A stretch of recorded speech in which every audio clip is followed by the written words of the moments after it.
Good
morning.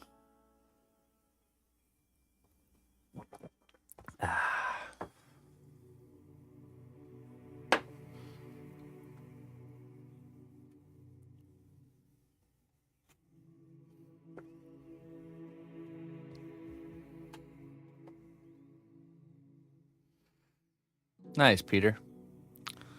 Peter. 2 more days till that launch. You excited for that there, Mr. Peter? How we doing there, Looper? Sapphire, good morning. Hello, Clayton. Captain Scoliosis. Mr. Morph, good morning. Chi. DJ Cam and lurking it up. Thank you, DJ Cam, for being here.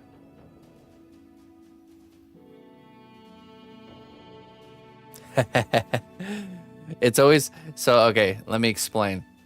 It's because we are painting at the same time as the missus is painting. So I keep the paints out there, like the big, we have like a big kind of cart full of different paints. So I'm like thinking about what paints, colors I might need, and then I'm just rummaging paints the whole time, and then yeah, it just adds another very big task to the morning, trying to think of all the colors I might need today, and of course I'll have to go back and get more, but it's the extra paint rummaging time.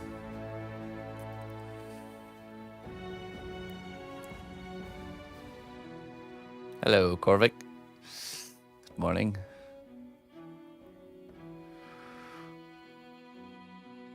Send Soldier Dude one of your paint trays.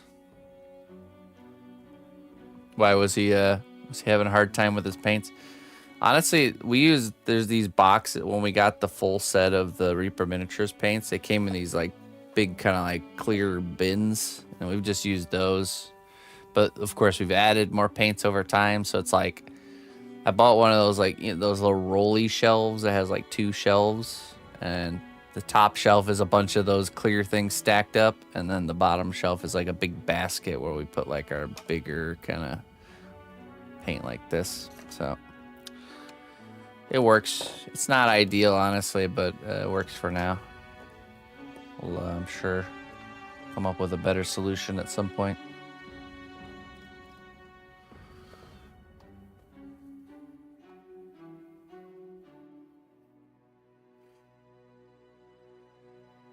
Getting coffee at work every 15 minutes. Coffee break, bathroom break. Coffee break, bathroom break.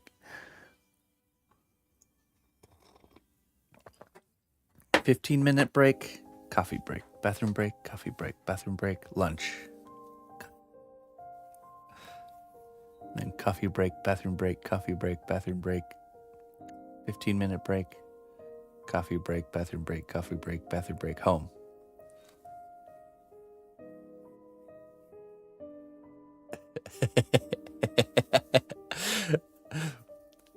Corporate life. Some people's day looks like that.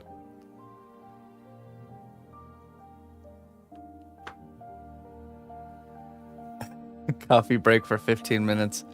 And when I came back to my desk, dang, coffee's already empty. Must go get more now.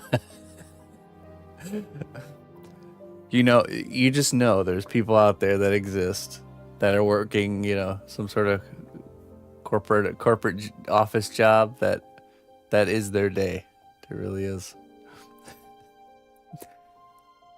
Yeah, Steve here, I don't think he's done any work for like 16 years. He's always like making coffee in the break room,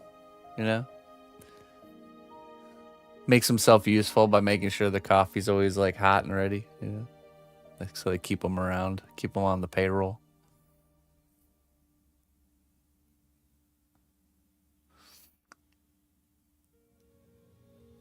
What kind of brushes should I use for mini painting, or do they not matter much?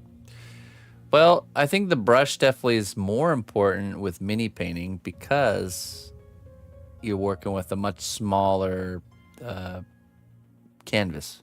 So having a brush that has like a tip, like that holds its tip is good, but you don't need to start with the really fancy stuff. You can go to, like I go to like arts and craft stores and I buy like those multi-pack brushes, and when they start to kind of go bad, I just get more. So, or you could spend the money and get a decent, nice little brush. Just gotta make sure you take care of it.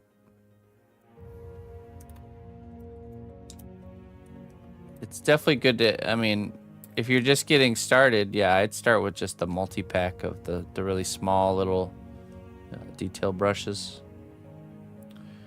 And then go from there, just something, because honestly, you can make not ideal paint and not ideal brushes work, you really can.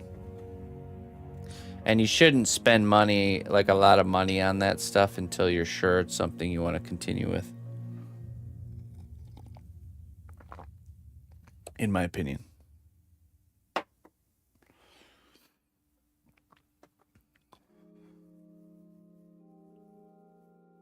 What brush have the firm tip?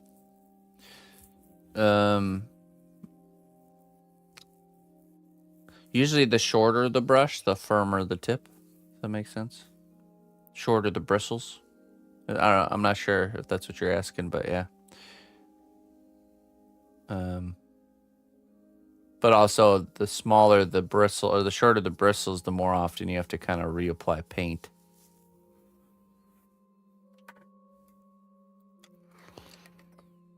Okay. Let's get into this. We're going to be painting the mimic today. And probably finishing the mimic off, and so we can start the making of the, or the painting of the second part of the mimic.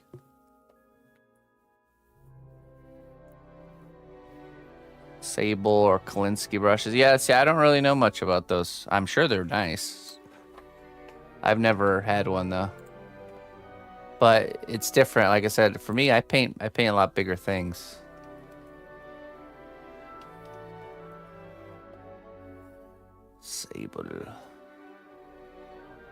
Sable watercolor brushes. Winsor Newton Series 7 Kolinsky Sable brush.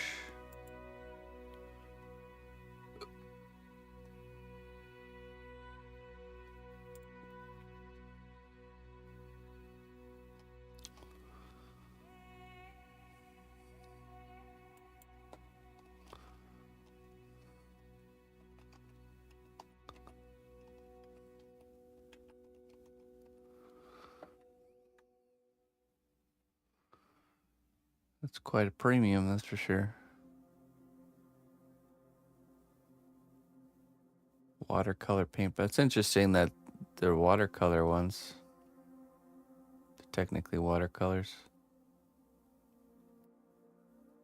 We'll buy like the premium brushes from the kind of premium brush aisle when they're on sale. We'll get the but usually it's like Master's Touch. It's the brand.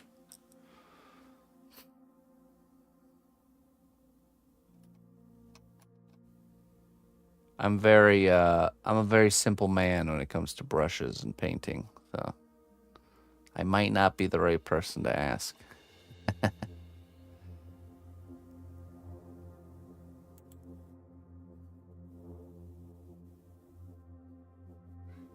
Hello, Mr. Sarab. Yeah, definitely can't speak from experience. They do look nice. Kolinsky Sable miniature watercolor brushes. It's a 5-piece professional small detail paintbrush for watercolor, gouache, ink, and more. That's for $32. So this is the cheapest pack I found, $32, and you get 5 brushes. The packs I buy, you get like 8 brushes, and it's like $7. So, not sure. The question there would be, would those last? You know, for me personally, I think it might be good to get some like those and only use them for like tiny detail and specific things and just take good care of those ones. But the majority of the painting I do is large areas and coarse textures and lots of roughness. So yeah, wild yak for brushes. Actually, I go into the woods and I find like a big huge patch of moss growing on a log, and I just rip off a patch of it and like tie it to the end of a stick, and I use that as a brush.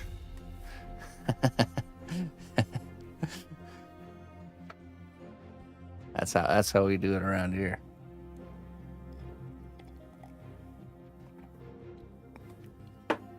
It's good when little pieces of the moss come off into the paint and adding extra texture.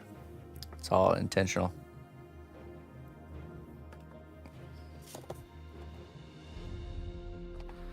All right, I was thinking we can work on the eye a little bit more on this guy here. Let's take a look.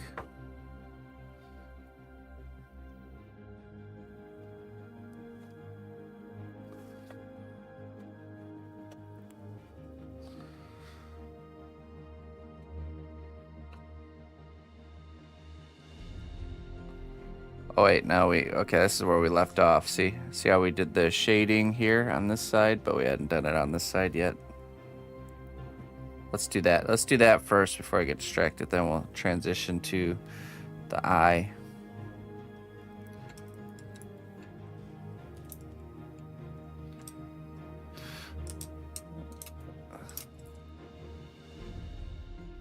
See, when the tip of the brush is curved like that, that's a feature. It lets me reach around corners and stuff. Or when the tip is like not coming to a point and it's all splayed out like that, that just lets me do mini dry brushing so much better.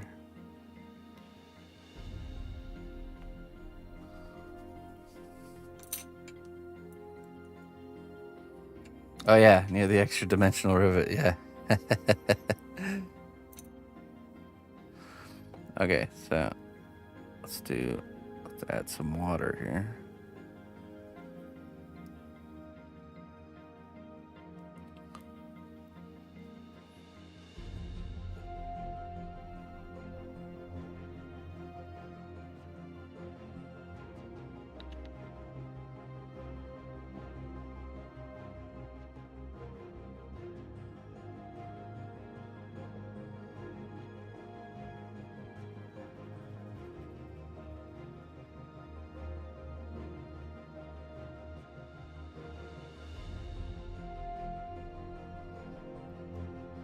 They get that curve from sitting in the paint water.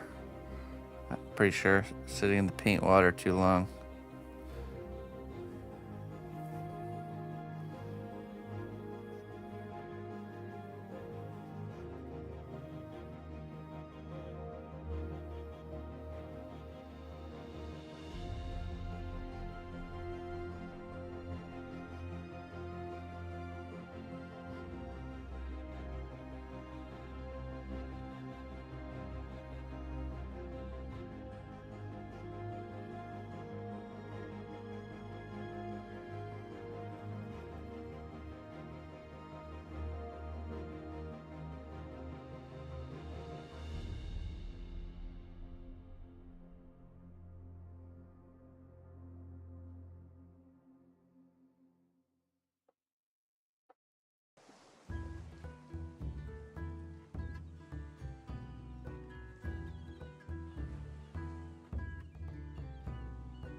A bit more paint.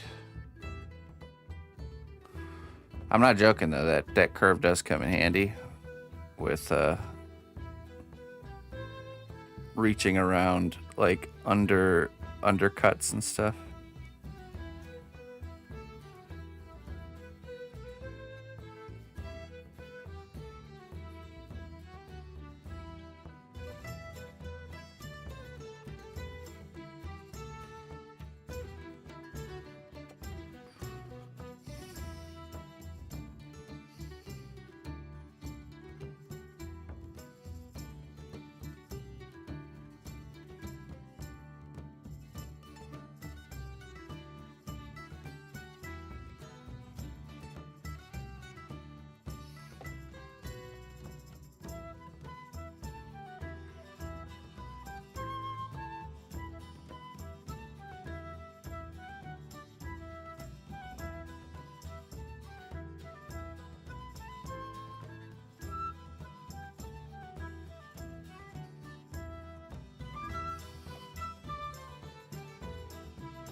Are you a robot?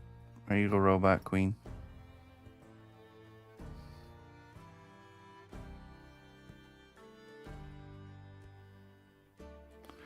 Prove your whole humanity to me.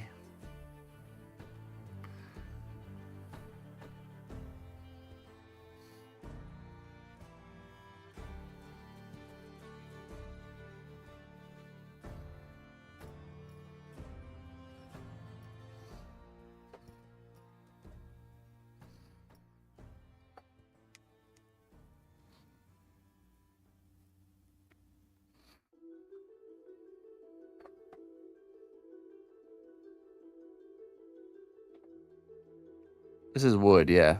Yep. And what we do is, so we take paint and we water it down, and we kind of like doing a controlled stain. So I'm just trying to create shadow and then leave kind of a spot in the middle where it's more lighter, you know. So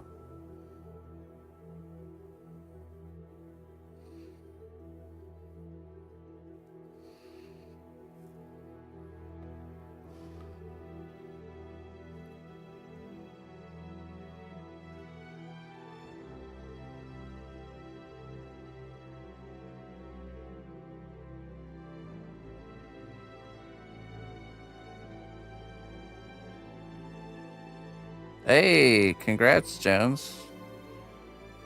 Ah, the old blessing and a curse, huh? Wrapped up into one.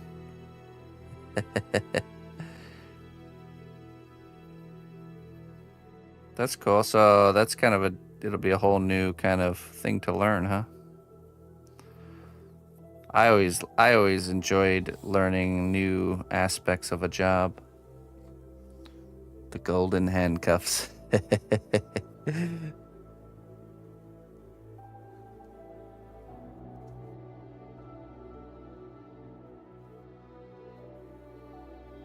I think it's a good thing. It's a good thing to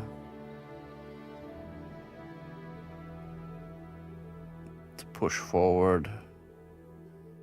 Onwards and forwards, Mr. Jones.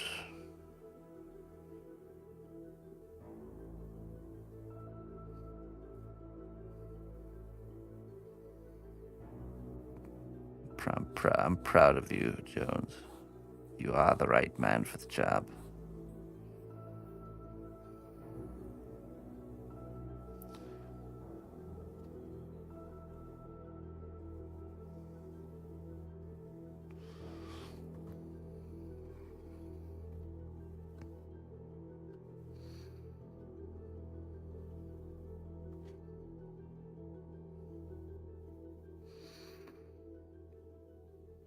That's crazy. I didn't know they did that, denying passport and stuff like that for child support. Who you gonna pay? I can't even imagine, man. In this day and age, your job's gonna be pretty busy. Sadly.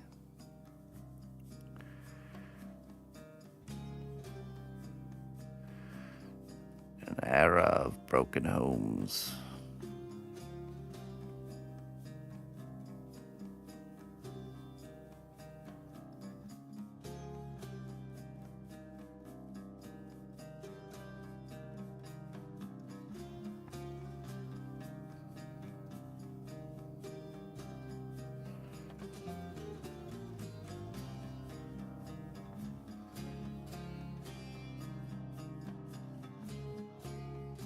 So you will see it on our Instagram, Funka, but PlayStation will be the one posting it, but we'll be a collaborator, which like makes it look like we're posting it too. And the first post should be on the 30th, so you'll see the first one on the 30th, and then the ones to follow after. He's still being painted right now, so. The missus is having a hard time with the beard because of the way it is sculpted, and trying to make it like that really thin, scraggly looking beard. It's a challenge. So, but a challenge I'm sure she will figure out. Oh yeah, yeah, it'll be all on there. I'll show it out. You guys will get a preview. The stream always gets a first look before it hits the other stuff. Thanks for making it hard on it. Yeah, you know, in hindsight, I might have done the beard a little different. Because, like, by sculpting it out, it looked good sculpturally, you know, like as a sculpture. But as far as painting goes, it makes it very difficult how it was sculpted. Because it's not supposed to be a full, thick beard.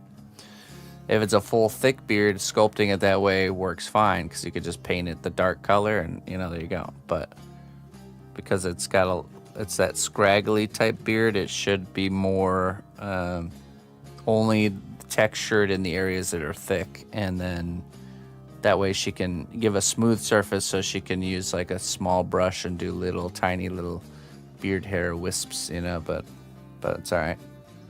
Live and learn. Living and learning. Next time. Next scraggly beard, I'll know exactly what to do.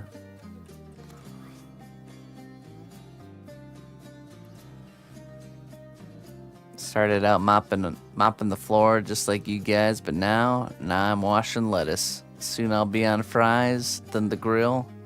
In a year or two, I'll make assistant manager. That's when the big bucks start rolling in. Washing lettuce. The old climb. The old corporate climb. Corporate ladder is what they call it.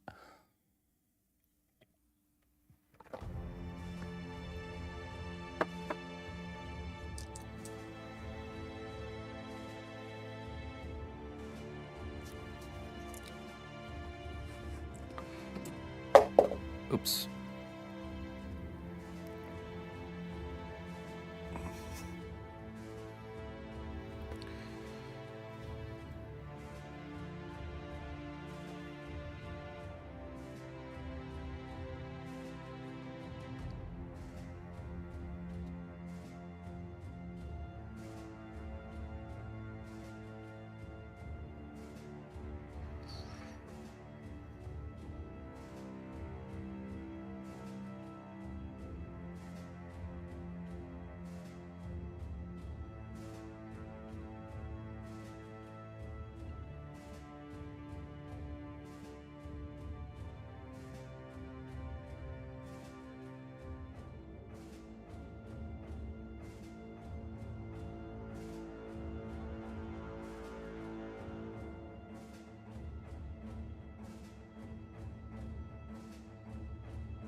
Good old Mace Windu.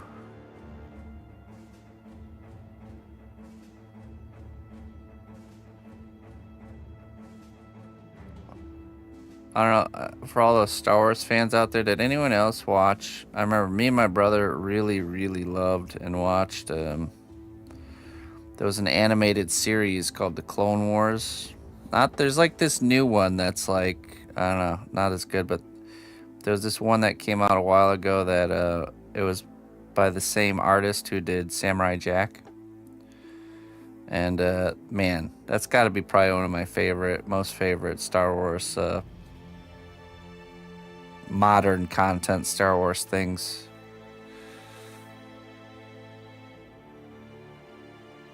It's like the story of Mace, mostly like Mace Windu, and how General Grievous came on the scene, and man, that was cool.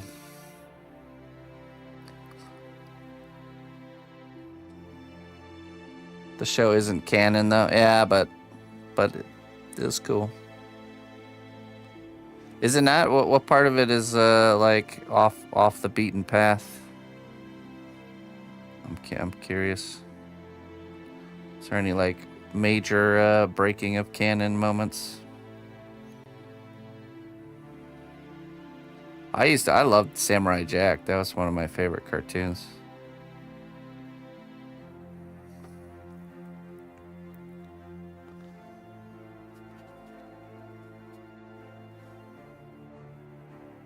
CGI Clone Wars. Oh, it did? Okay. Yeah, I just couldn't get into the style of the CGI one as much as the Samurai Jack style one. I really liked that a lot.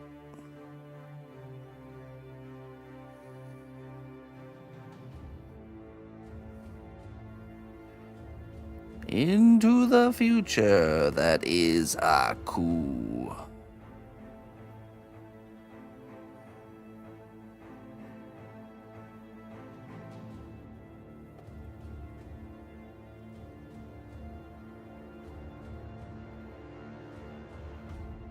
Everything that true fans really like isn't part of the canon. I mean, I do like, well, okay, here's the reality. I mean, ideas can only get better when, when we enhance on them, but I don't know. Part of me do likes when things are true to the canon as well, so.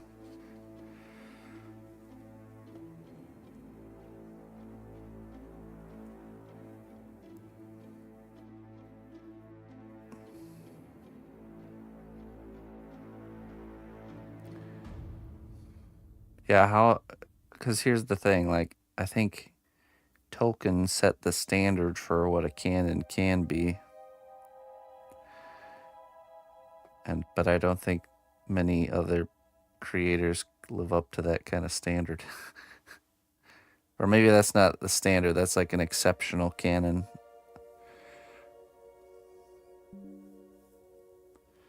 Maybe it's not, maybe it's an abnormal. I mean, developing your own languages and stuff is pretty next level.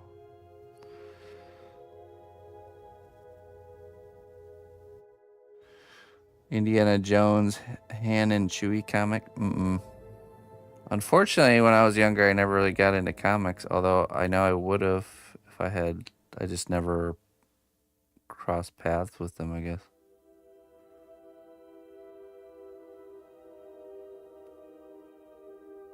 Never was properly introduced.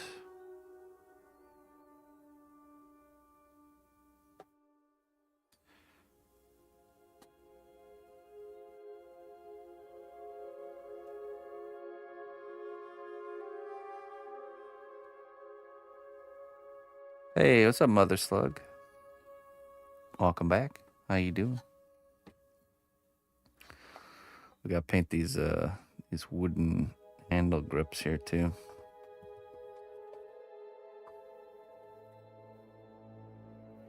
Start with like a base color. I should have like a driftwood brown in here somewhere. Khaki, leather brown, driftwood brown. That's a newer one. Might as well use the rest of this one up.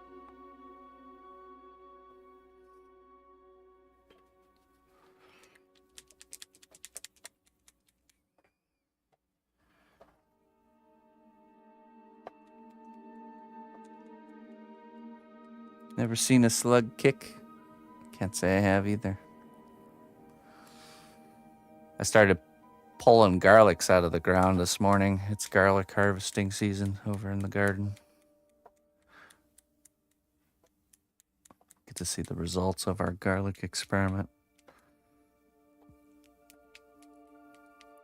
So far, I can say they're all good-sized garlics. Not ginormous, but none small, which is good.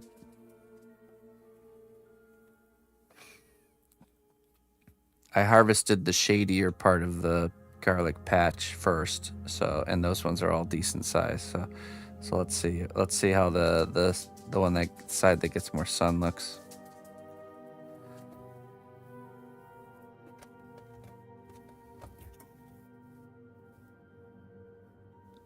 Okay.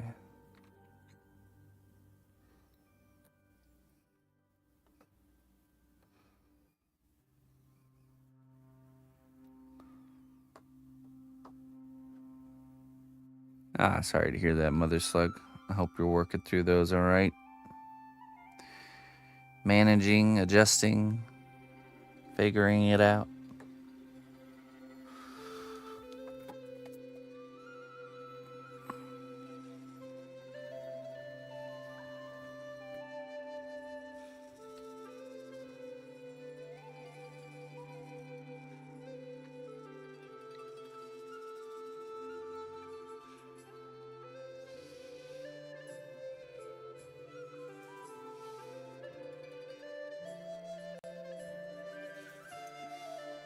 Jules Verne.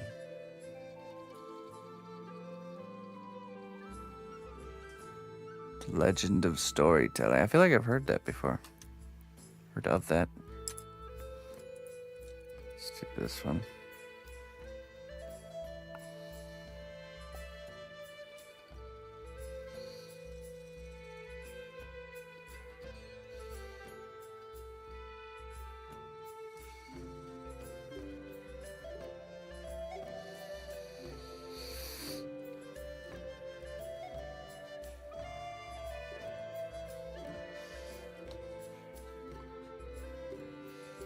You definitely have. Yeah, I feel like I have. Sounds familiar.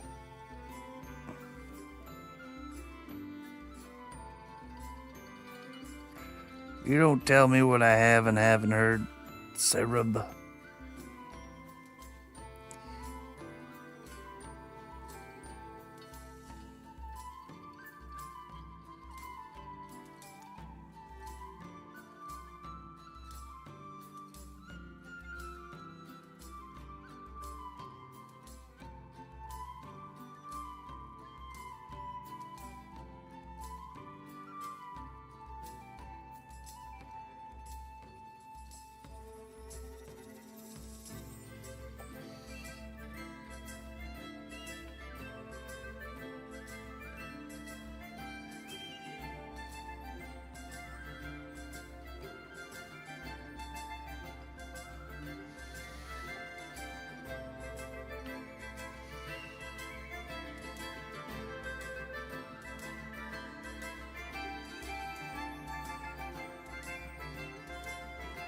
It's strange how everything we come up with in story becomes reality.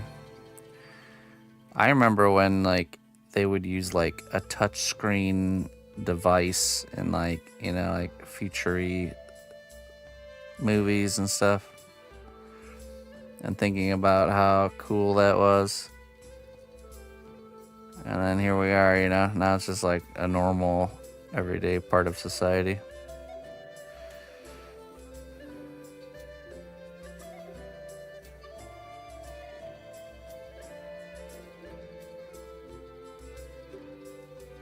Maybe they put stuff like that in books and movies, and then like the collective conscious of humanity just spawns it into reality.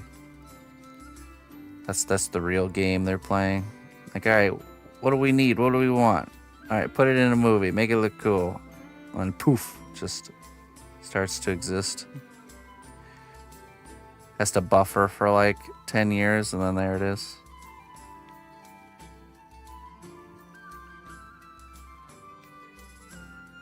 Turns out orc magic isn't too far. I wouldn't doubt it.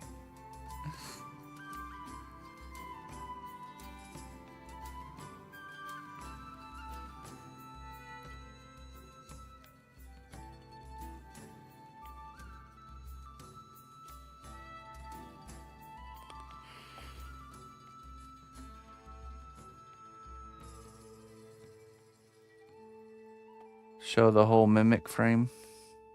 Oh yeah. Hold on one second. Sorry, Corbett. Moment.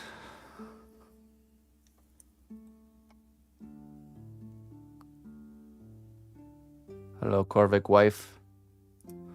Wife of Corvic. I present to you the mimic. Give me one second. Let me plug it in.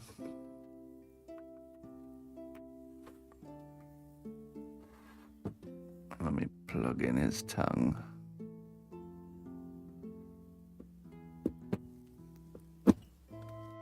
Okay, and let me zoom out the camera. Hold on. Stand by.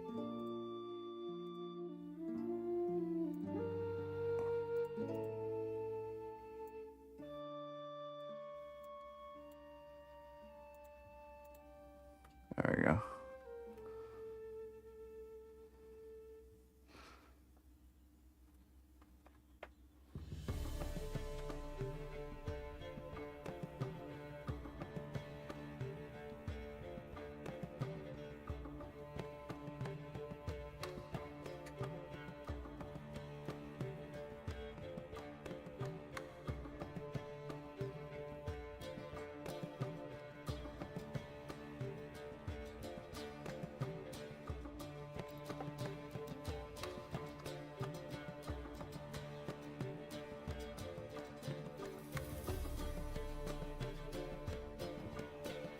Yeah, one of my favorites too, I think.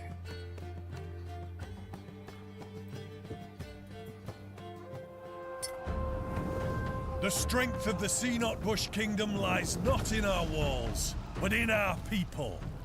March to war. Gundy. Hey, thank you so much for the raid, man. How you been? How you doing there, Mr. Gundy?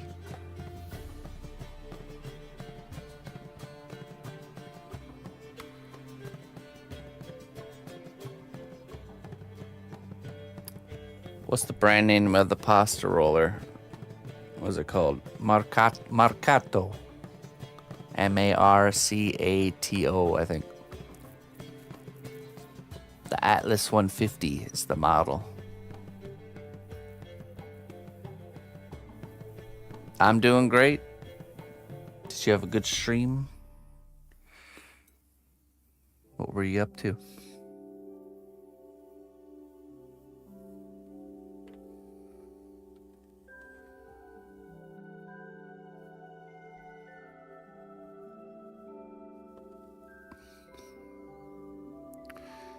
Let's see. We're working on painting and finishing our mimic this week. It's our mission.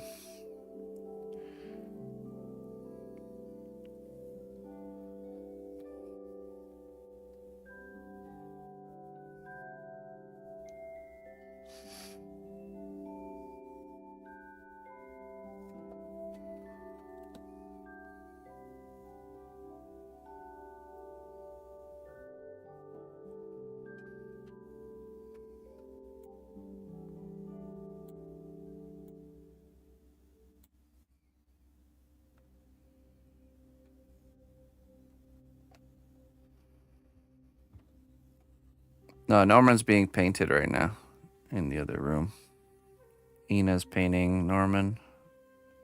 That's why we get a kind of a get a window to work on some other things. We can't get back to our normal lineup until she's done because she has to record those pieces. So it gives us a kind of a week to work on non-recorded aspects.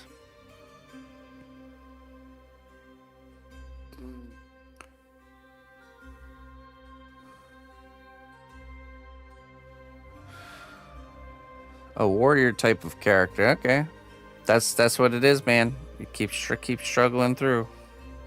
Don't be stubborn. You know. Face the things you're avoiding to face. You know, make you and embrace that struggle journey.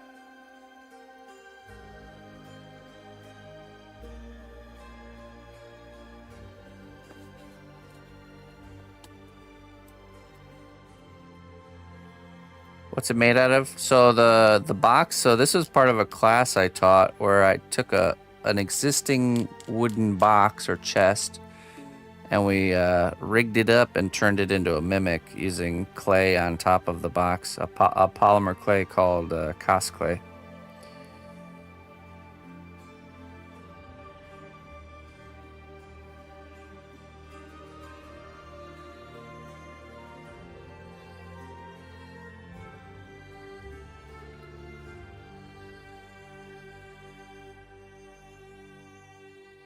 I feel like I didn't do a wash over this metal over here.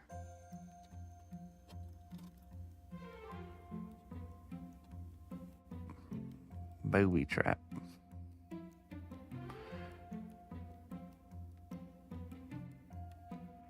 It's a trap.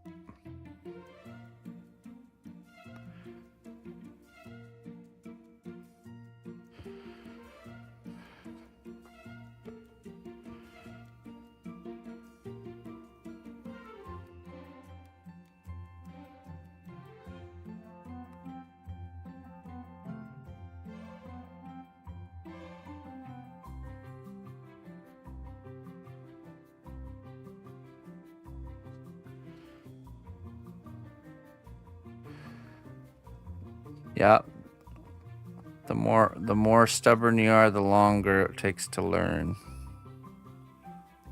Trust me, I'm saying it from experience. Humble yourself. Be the student. Make the mistake. Fix it. Change the way you work.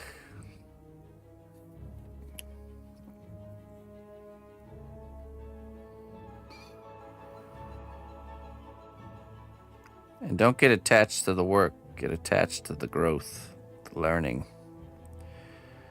The work means nothing. The sculpture itself is not the objective. The skill growth is.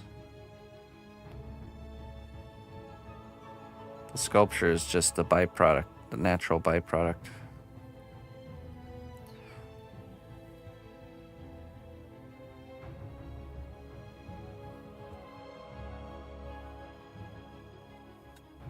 Yeah, that's right. And sometimes you got to be the one to kill that part of yourself.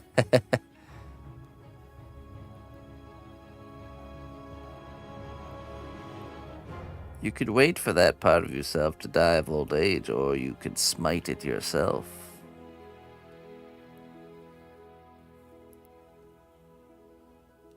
Hey, what's up, Emmett? How are you doing?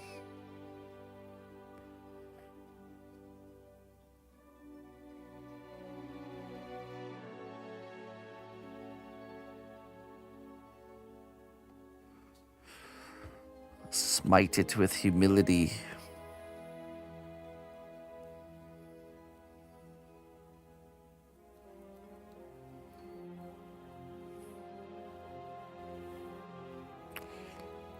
Oh, I'm doing just fine.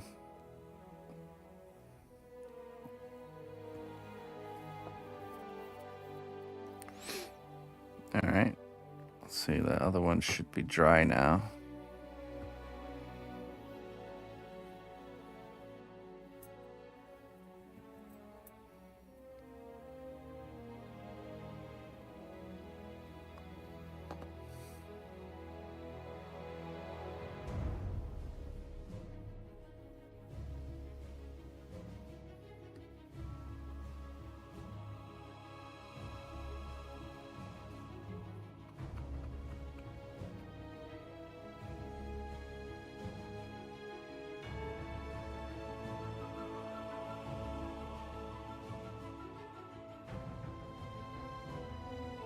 So the eye is, it's actually sculpted. I did an indentation or a concave for the iris and then did actual texture.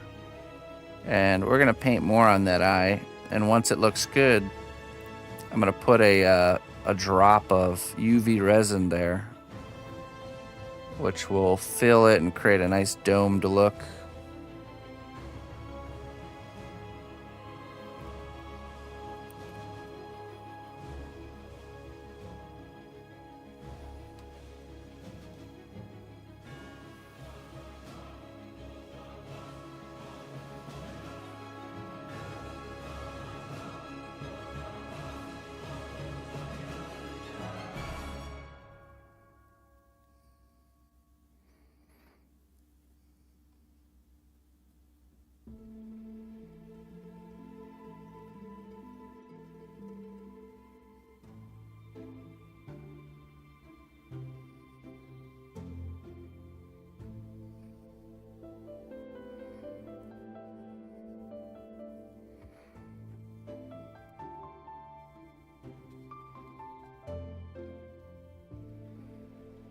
All right, Funka.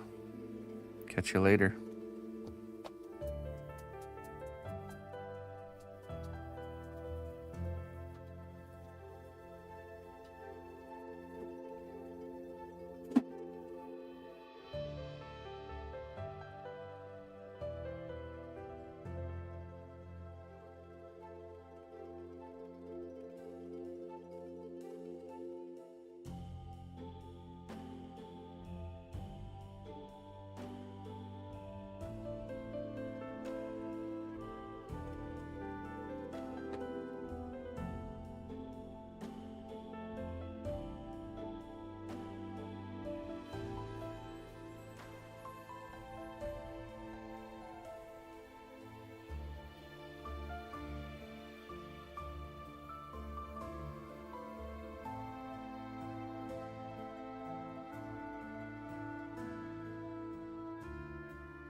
Welcome, new adventurer, to a land of great deeds and bravery. Thanks be to our recruiter for their wise choice. Thank you, Energy. Thank you for gifting out that sub. I appreciate that. Cheers.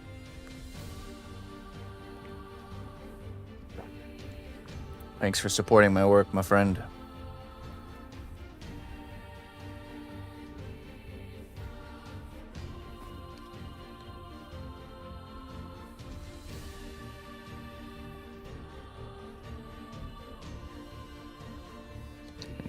Welcome, new member of the cnotbusch Kingdom.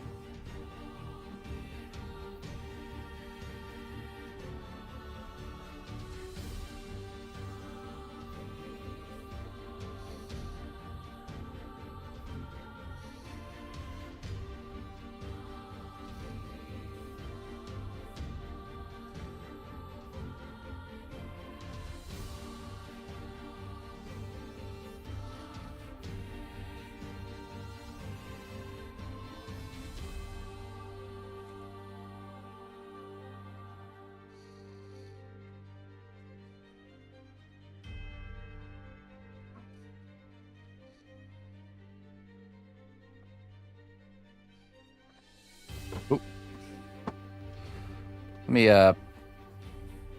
go refill my coffee real quick. Oh, coffee break, bathroom break, coffee break.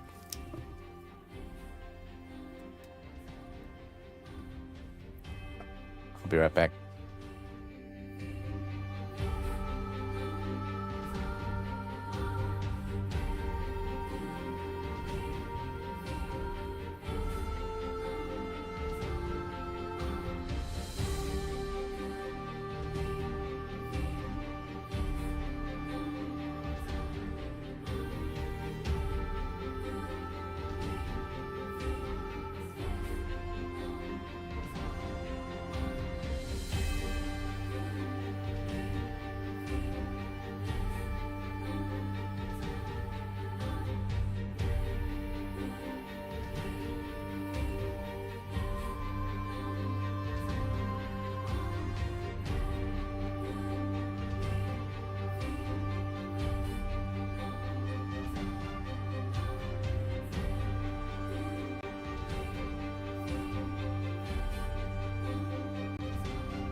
Hello.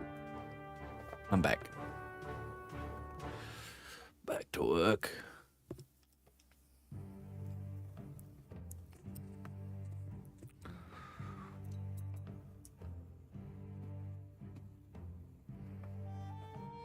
Hello, something humble.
Should make these hinges extra greasy, huh?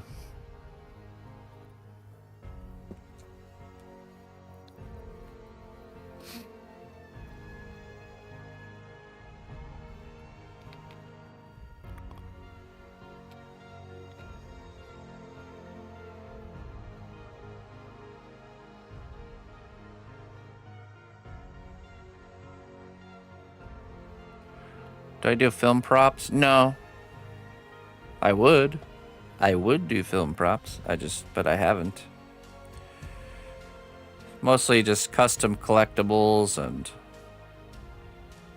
high-end unique pieces.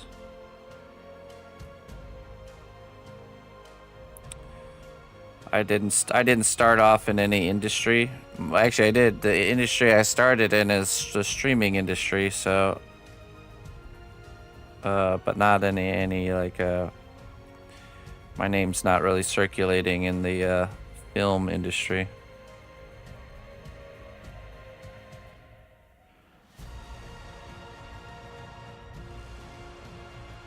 Which I'm actually kind of, I'm not like upset about it or nothing, because that's a whole different way of working. The film industry wants really good stuff done very quickly for very cheap. They want the whole package.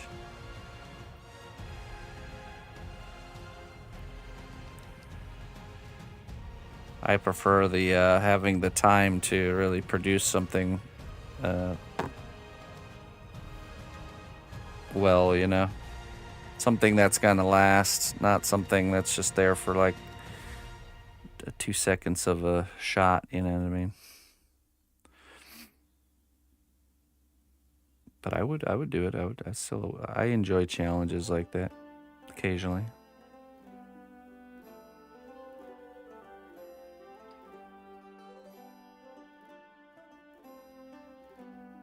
Yeah, so I'm a self-taught artist. I was never part of any official industry.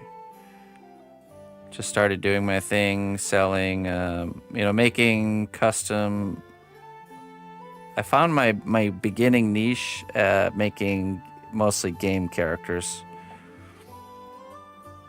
Because, there's tons of games out there that people are big fans of, but there's no real physical collectible market for game characters. There's become one a little bit, but there's still tons of empty, there's tons of games out there that people are huge fans of that there's not any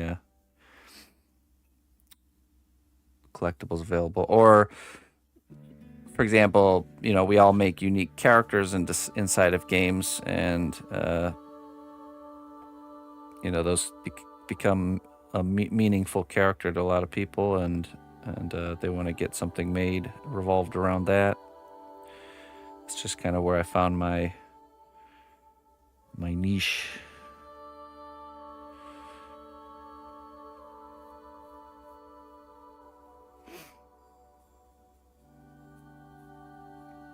I really love doing D&D stuff though, like stuff like this. It's a lot of fun for me. Another little niche to explore around in.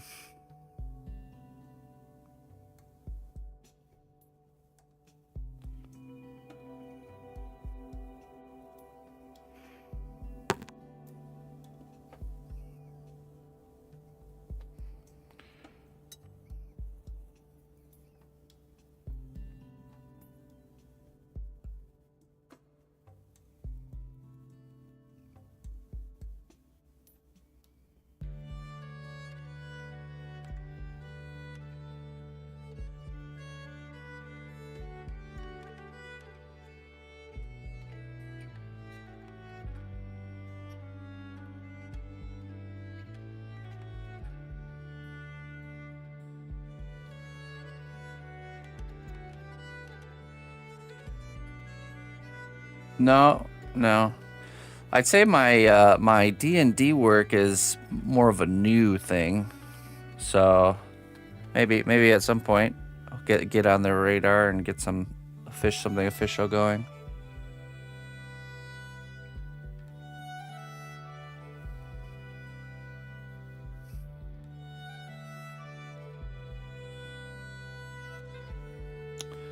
I'd say so. Most of the work I do for companies is revolved around like social media promotion. You know, the sculpture work is just the content, but their interest stems from, you know, promoting something coming out, like a new game or something, and thinking of creative ways to, you know, to promote that. Just like this, what we're doing with PlayStation right now for the launch of Death Stranding 2.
Michael.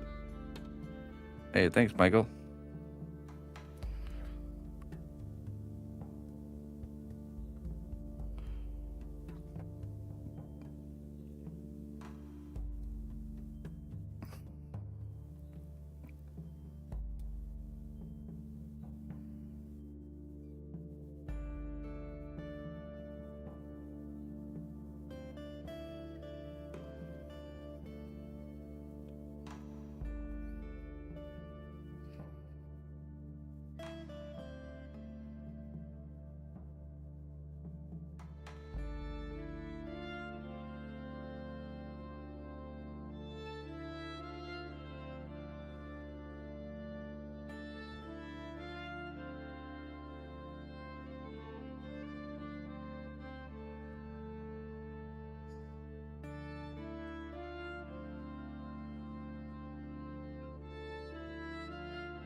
Get some of this clear magenta. Magenta. The manliest of colors.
Hey, thank you. Lifelong brain freeze. Oh, that'd be terrible, wouldn't it?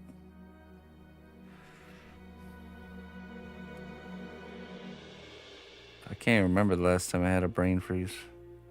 Back in the old 7-Eleven slushy days. All the time back then. All the time. Easing the juice. It is, but I'm still alive. Do you really have like something like lifelong brain freeze? That's crazy. That sensation. Buddy. Man. Every time when we were kids, we watched that movie and we would go to the 7-Eleven and just like quote that movie the whole time we were in there, especially when we were picking out what we were buying. Fruit group, meat group.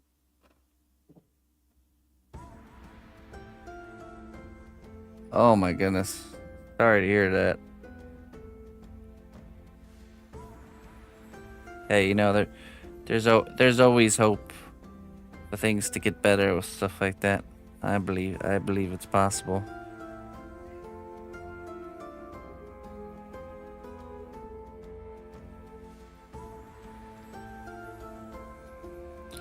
We must do the best with the hand that was dealt, though.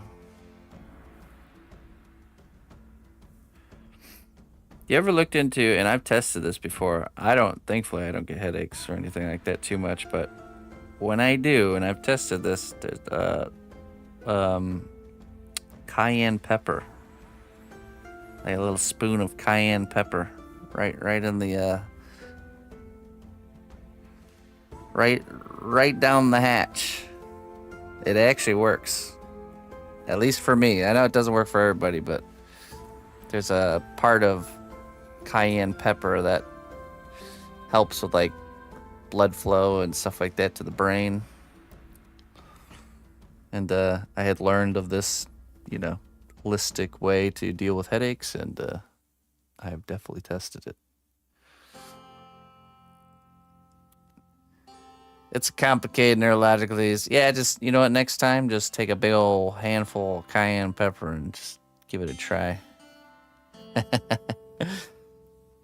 Hey, it wouldn't be the first time that something really crazy and complex was solved with something simple. Think about it. Wouldn't that be crazy? It's a prank, don't fall for it. It certainly sounds like one, doesn't it? Eat ghost peppers for headache relief.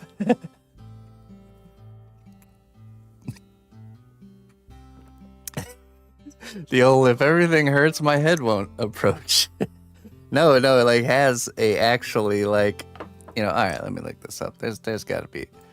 Let me get some muggles. Let me get some muggle science. There's got to be some muggle science behind this here. Let's see.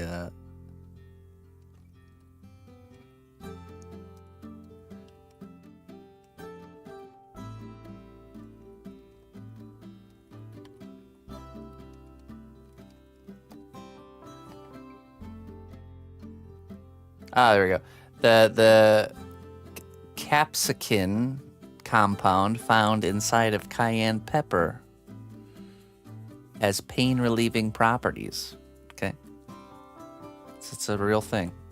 Studies have shown that capsicum can reduce headache frequency and severity in people with chronic migraines. Look at that. Rub directly on eyeballs. Oh my goodness. Yeah, you know what I do? I have this huge bag of cayenne peppers, and I put it on like a hat over my whole head, and then run around the yard flailing around. And then when I come back from that and I take it off, I don't feel my headache anymore. It's weird.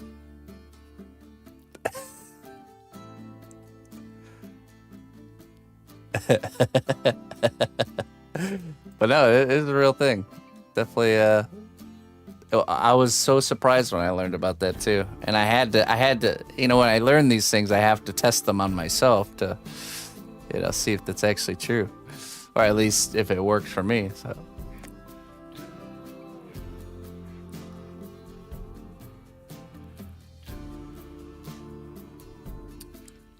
So anybody out there in the audience, instead of popping the old Advil right away when you have a headache, give the cayenne pepper a try. Especially if you're somebody I like spicy stuff, so I don't mind the heat.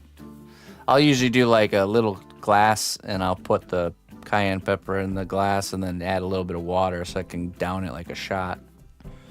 So.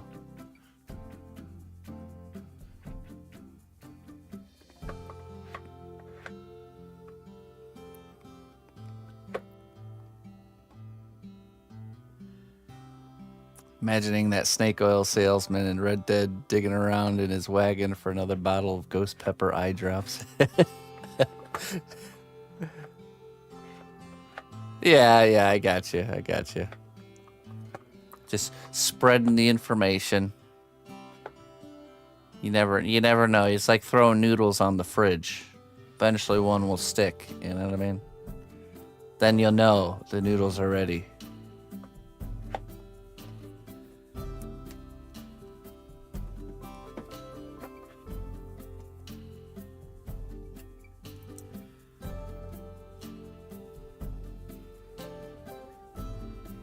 I feel for you. That type of pain is not fun to deal with. So I definitely feel for you. I wish you great relief from it. Or the strength to persevere, which I'm sure you have.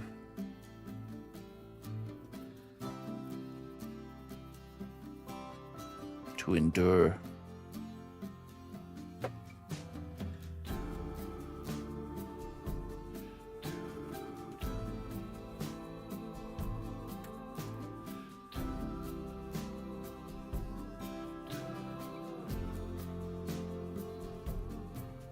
So is that the sensation then? Is like lifelong brain freeze? Best way to describe it, I guess. Probably even worse, to be honest.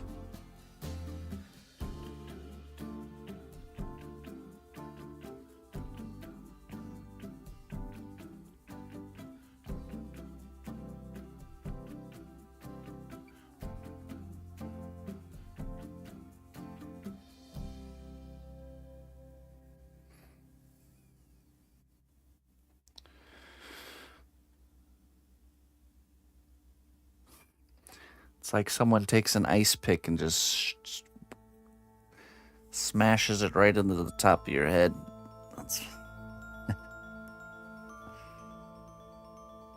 It's that kind of a sensation, huh? I'm sorry you have to go through that.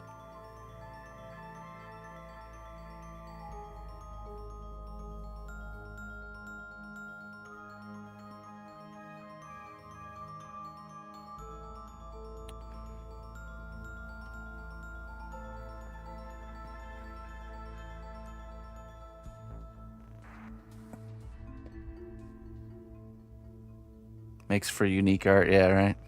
Channel your brain torment into something productive. That's very good. Oh, so you do? Okay, so what kind of artwork do you do? What's your medium, if you have a particular medium?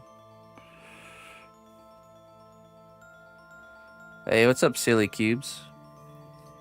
Welcome back. How you doing? So I need to throw cayenne pepper at the fridge and my noodles will be cured. Yes, you are following the directions perfectly. You are picking up what I'm putting down very well.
All right, cool.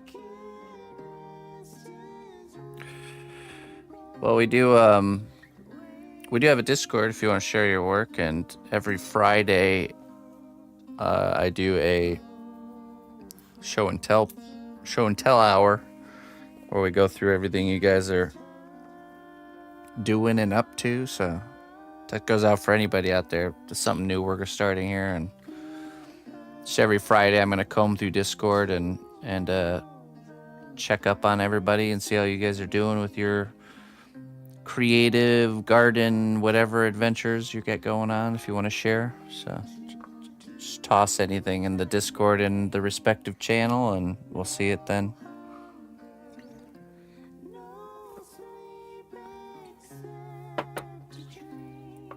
Usually Friday, let's see, probably Friday around noonish Central Time, noon o'clock Central.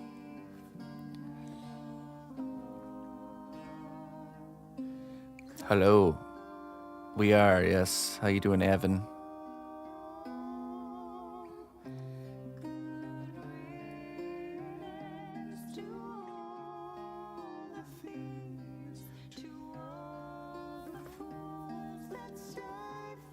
Yes, enjoy your lurk. Thanks for sharing.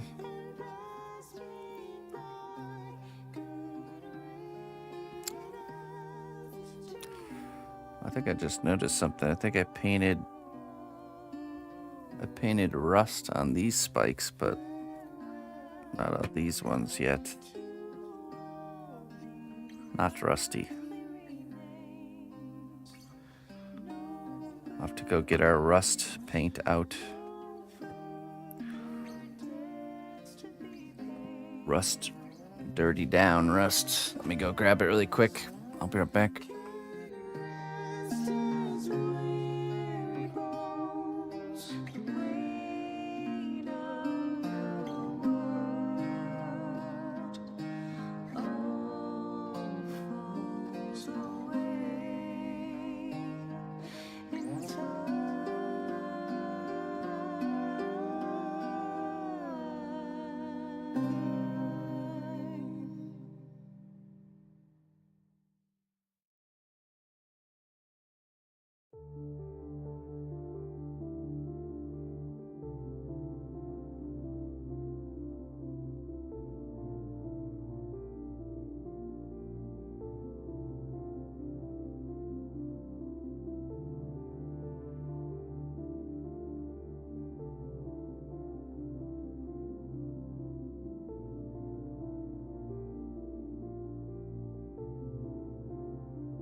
All right.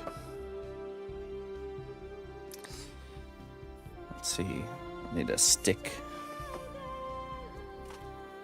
A mixing stick. I don't know.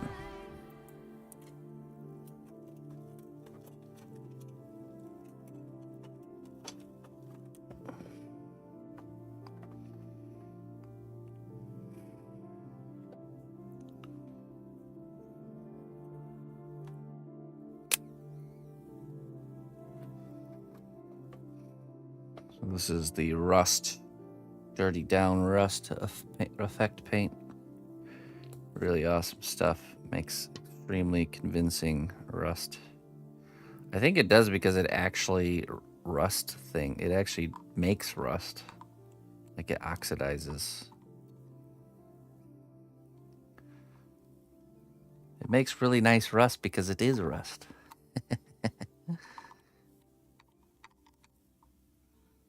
It has to be mixed properly.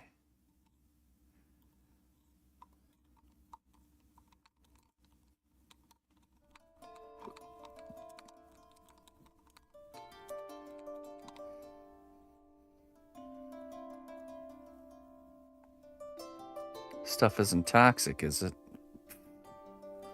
Let's see.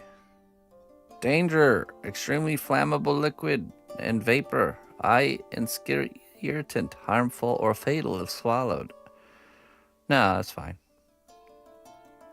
Just don't touch it or eat it. Or breathe it.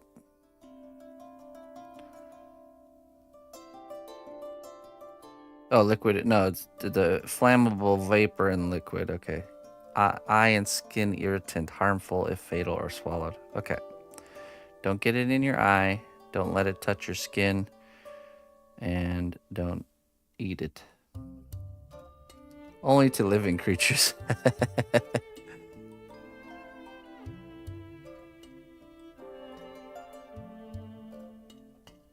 Hmm.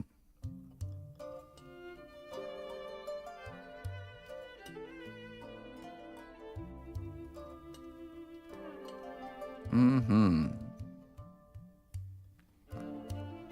Well, there's no cancer label, so that's good.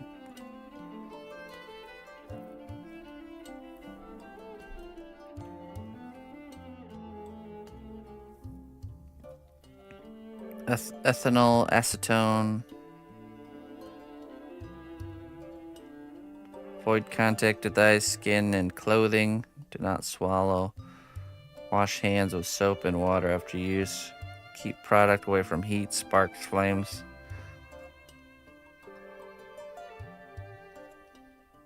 Mm-hmm.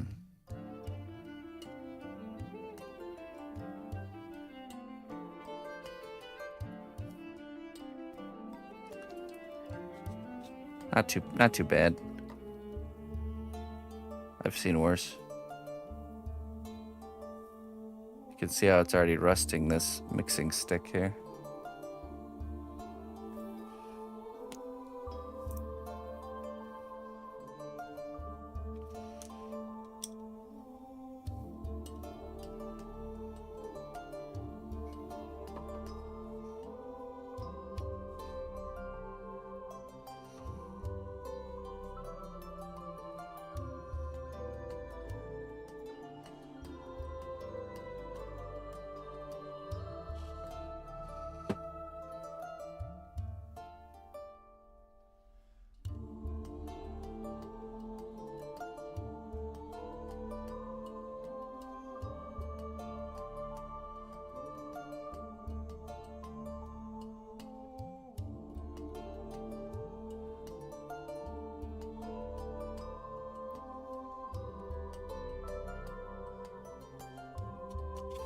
Acetone's not bad, yeah.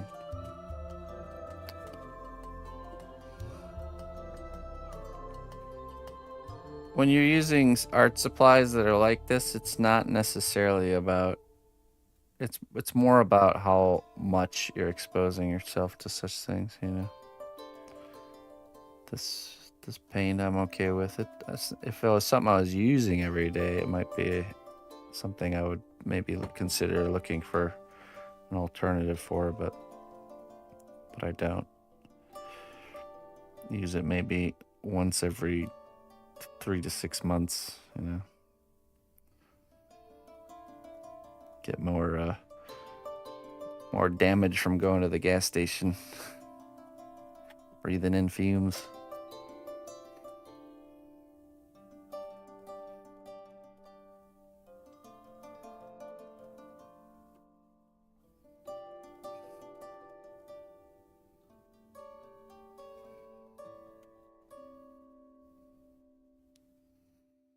Get more damage from eating a McDonald's cheeseburger. You know what I mean?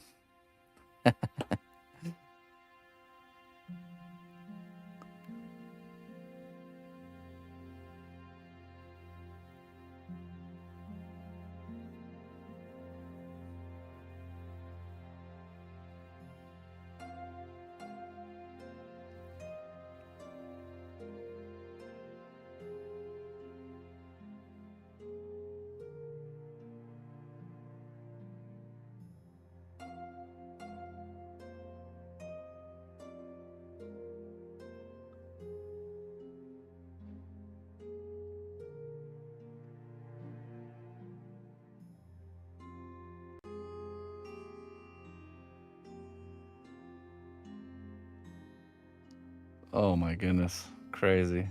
The Darwin Award. I think everybody's class had that one person. Just was not taking things seriously. Just like every shop class has the kid who cuts his finger on the bandsaw.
Hey, what's up, Simon? You can do exclamation point playlist. My wife curates our stream playlists here, but she makes them available for everyone if you want to go check it out.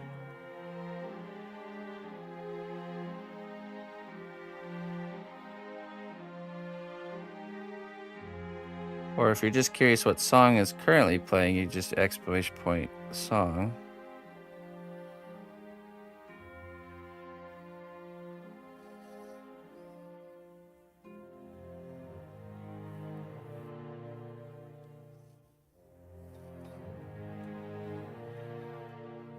Let's do our rust on these little bolts here.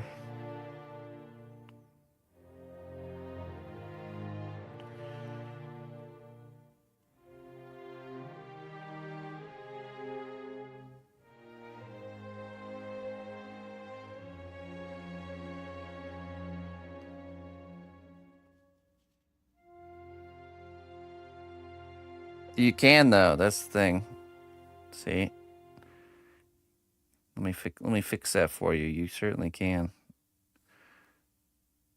You just don't compare yourself to me or others. It's an unfair comparison. Once you've put in as much time as I have, then you can. But it won't matter at that point because you will be producing work like I'm producing. So just keep focusing on your own growth. Compare, you know what you do? You compare your work to your yesterday's work. That's a fair comparison. As long as your today's work is getting better than your yesterday's work, then you're on the right path.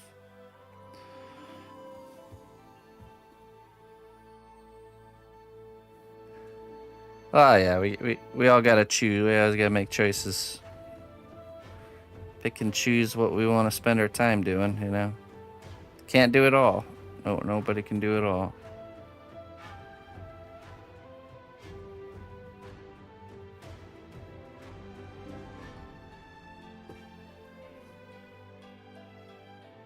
If we could do it all, there probably wouldn't be much of an economy or a society, because we would all just sit around being hermits doing things for ourselves.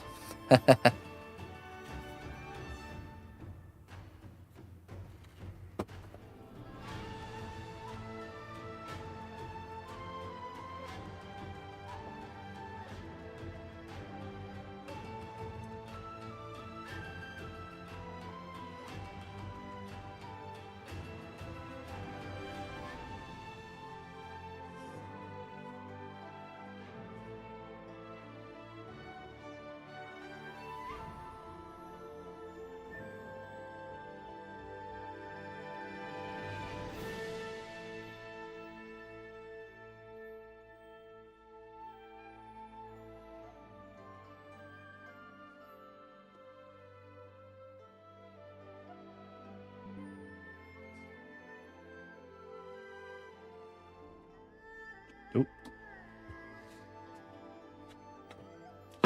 Oops. Okay, there we go.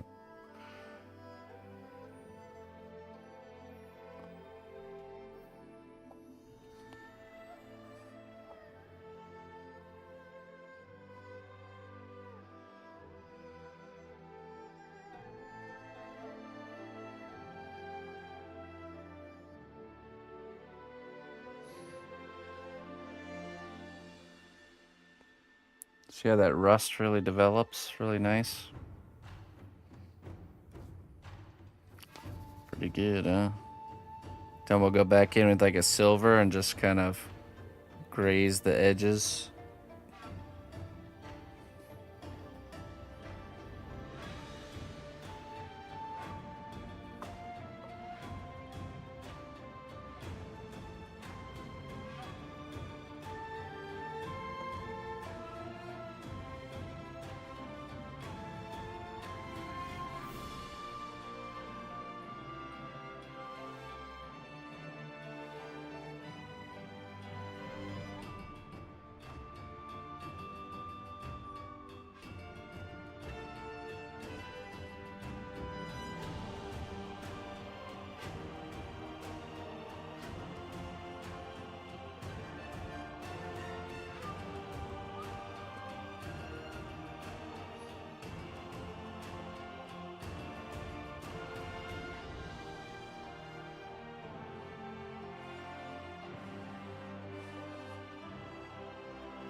It's enough. It's enough rust.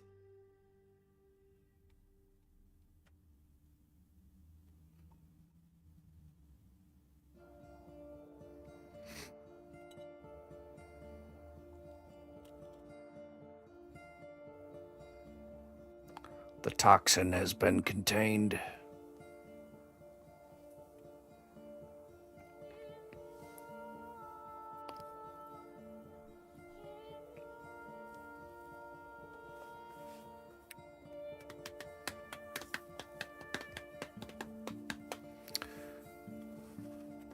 All right, let's transition over to, I think we'll paint the eye now.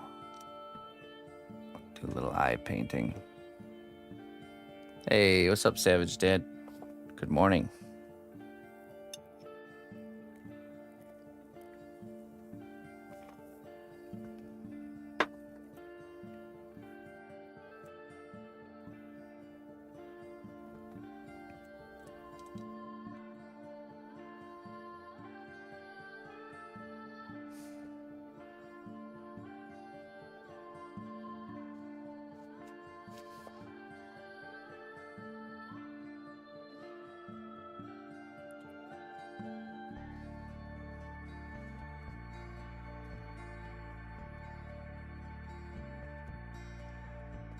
Okay, let's see.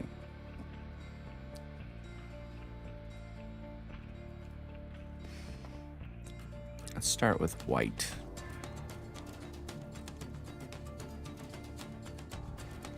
Toxic hype.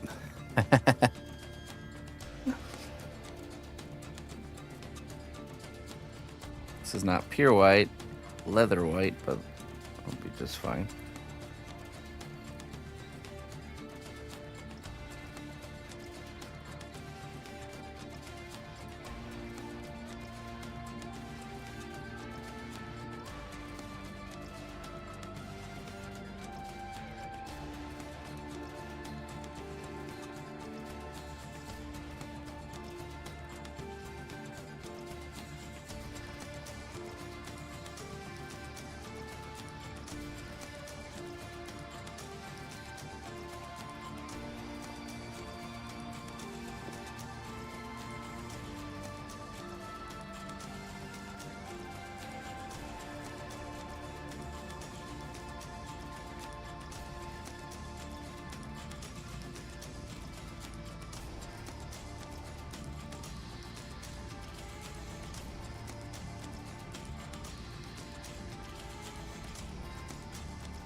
Okay. I want to go in with a darker color around the perimeter exterior.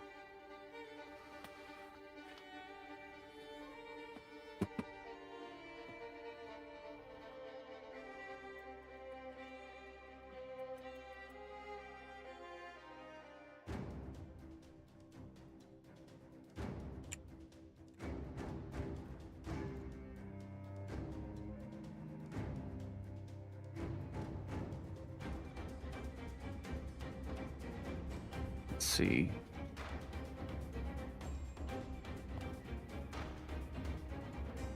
Maybe even just this walnut brown.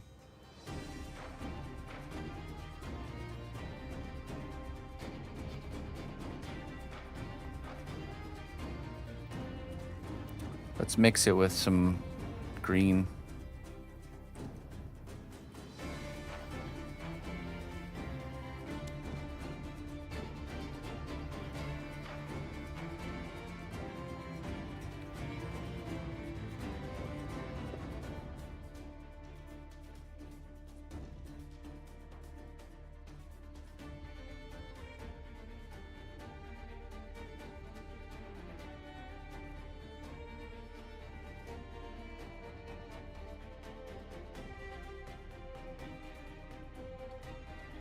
Very dark.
I think we do this alien goo green over the white once that dries a little bit.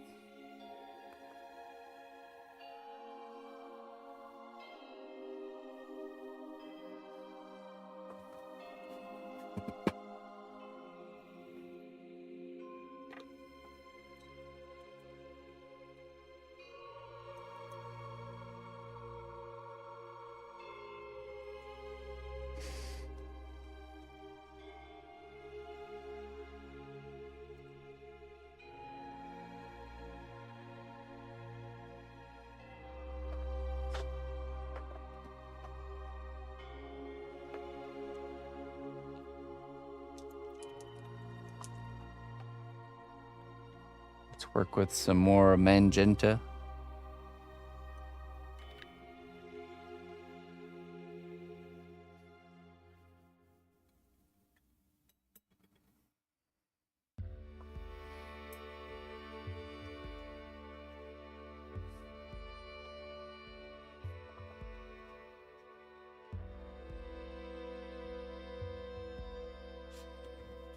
Saw a spot up here.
Hey, what's up, Looney Lorna?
Yeah.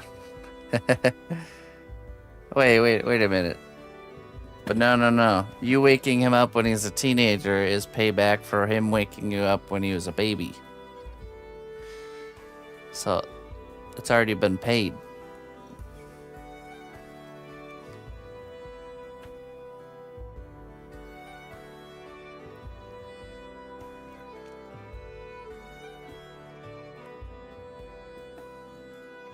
That's how it is, though. Me and Ian are always like, yeah, weekend, we're gonna sleep in tomorrow. Maybe 7:20, maybe 8 o'clock if we're lucky. It's either Annie or Emma. Ready to start the day.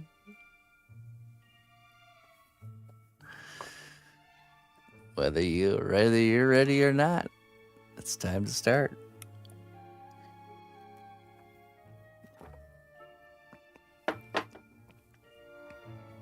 Thank God for coffee.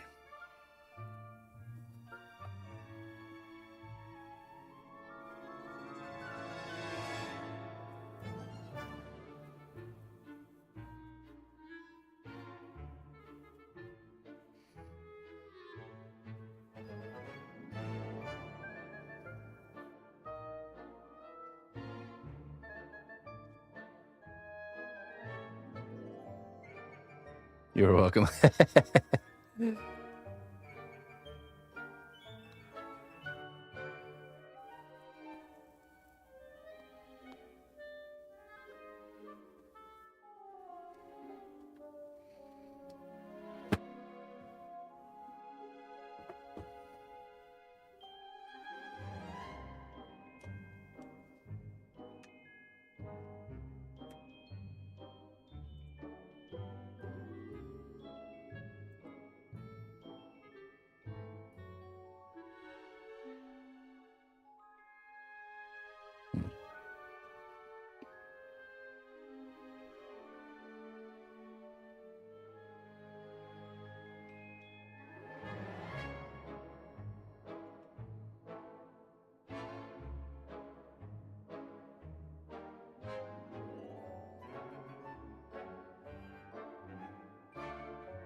Okay, I was thinking of doing a. Oh wait, let's see one spot here.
Yeah, Mr. Sir Jinx bought me a bean grinder for my.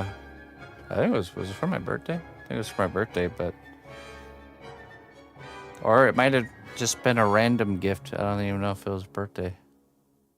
But we use that every day too. We buy the whole bean, good stuff.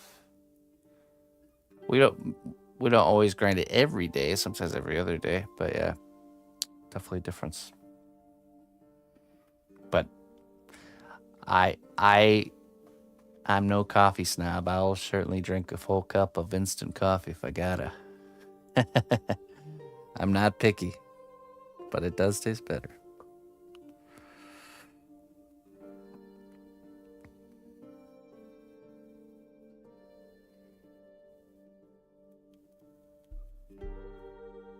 Gotta say that. Definitely.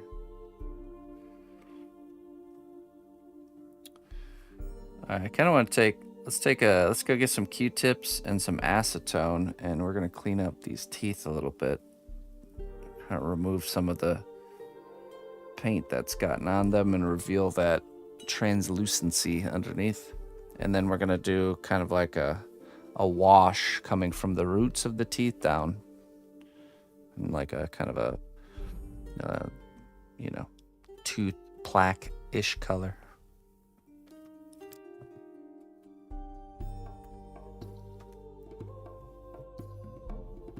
Sign me up for that Folgers crap.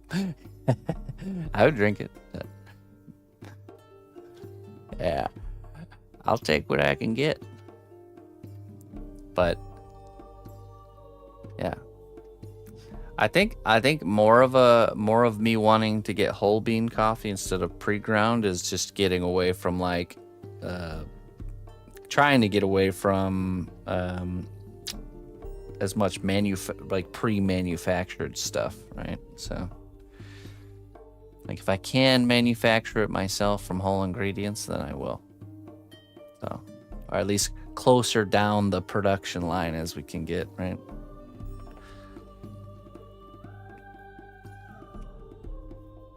Because if there's anything I've learned about big business is the more blended up and mulched they could make something, the more they can hide stuff. And they do. They like to hide stuff, those little greedy little goblins. All right. Let me get some Q-tips. I'll be right back.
All right.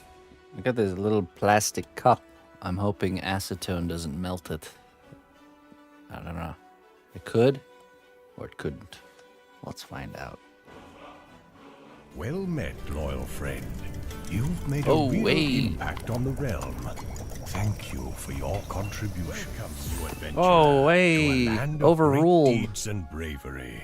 Thanks be to our recruiter. That was very rude, Looney Lorna, for interrupting Spider Shrine's subscription pop-up. Very rude. But thank you. A Spider with the tier 2 sub, 12 months, 1 year of support. Thank you so much, man. And thank you for being a tier 2 subscriber. I appreciate that. She is forgiven. All right. Okay, a little bit low on that. A bit low on wisdoms.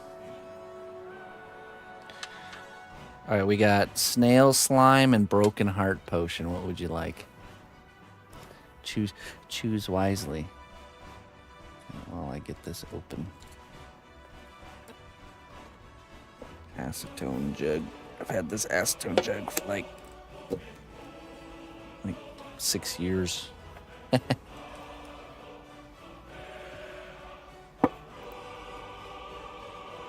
A little bit of snail slime, all right. Sure. Let me pour a little cup here. It doesn't just melt through. So far it's holding.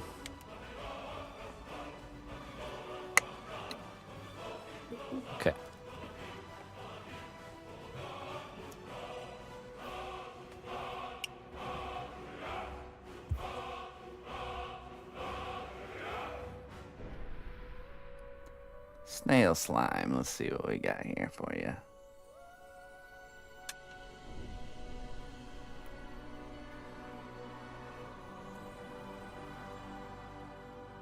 The scars on your heart are not signs of weakness, but reminders of the battles you fought and the resilience that flows in your veins. There we go.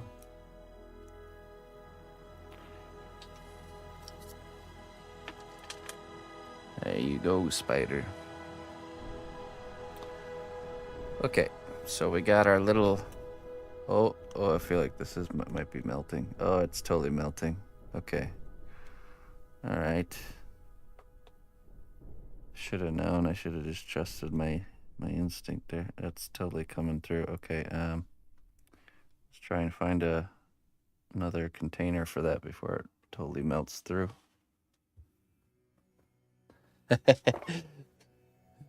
I should have known. Need like a metal cup or something.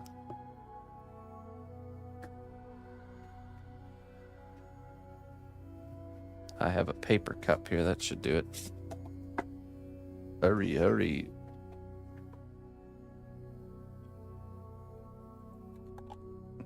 Oh my goodness. almost melted through. Let me just cut this with the knife.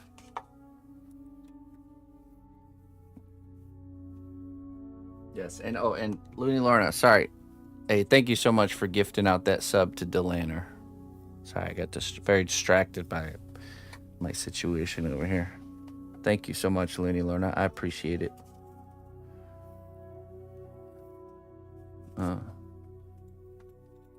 Let's see.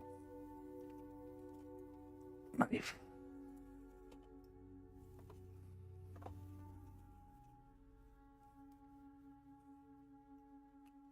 Just make a little.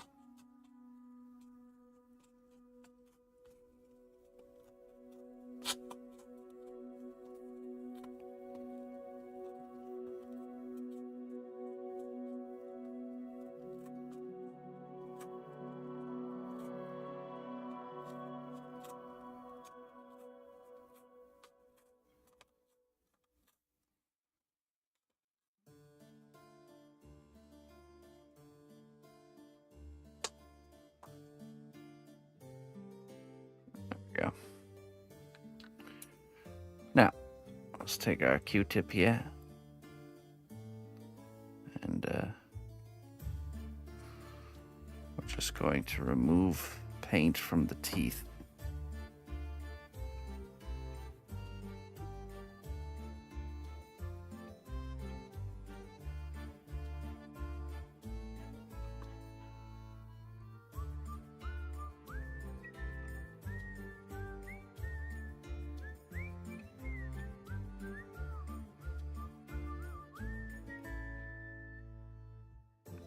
Little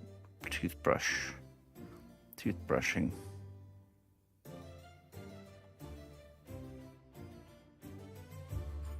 Oh, let me focus in here.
Yeah, sure, Clayton. Would you like to come over and hire my services?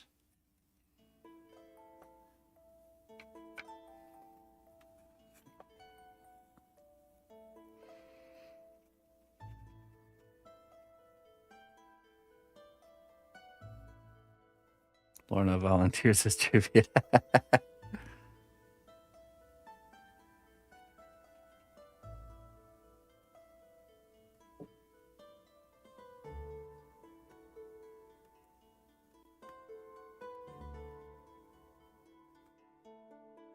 Insurance not accepted, only cash in hand.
This creature is from the realm of Dungeons and Dragons.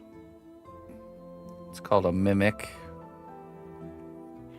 It's a magical creature that disguises itself as objects to lure in weary adventurers, or greedy adventurers, I could say.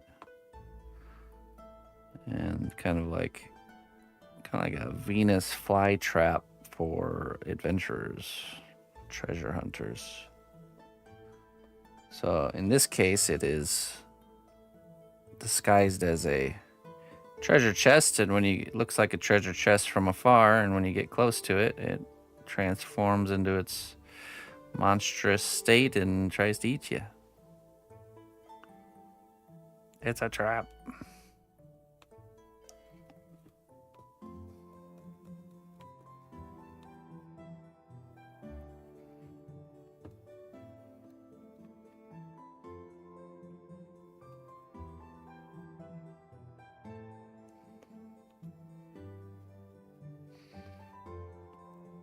Rude. Yeah. Hey, everybody's got to eat.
Nice. Wait, so smoked turkey legs, like cooked into chicken broth, and then you add collard greens to make like a really hearty, smoky kind of dish.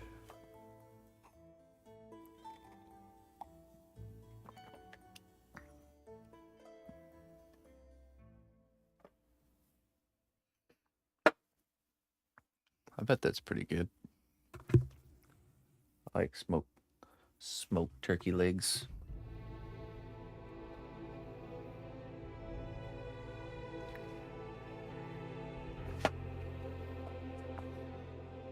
Now, mimics can disguise themselves as anything.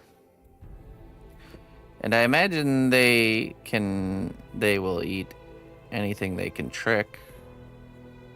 I mean, in the scene here, the mimic is fighting a mouse.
Oh, it evaporated.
more acetone.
Hey, just remember, we never see her when she wakes up in the morning, Looney Lorna.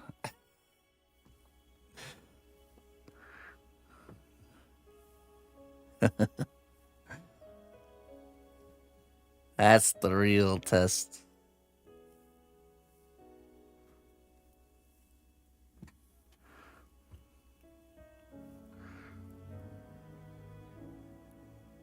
We have no idea.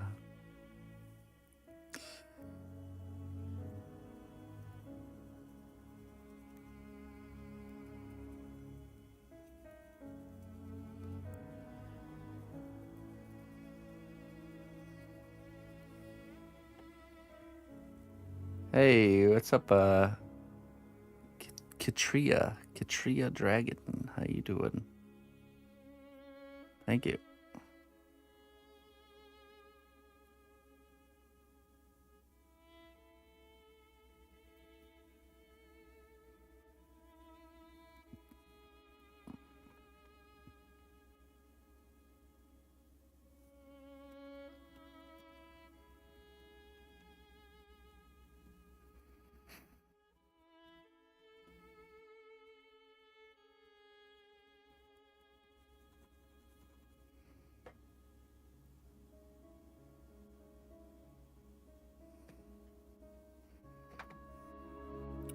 I mean, have you ever seen those like crazy makeup those videos with like the before and after makeup, and it's like totally absolutely different person? You know, it's just gotta be careful, because that's something you certainly could buy with money right there.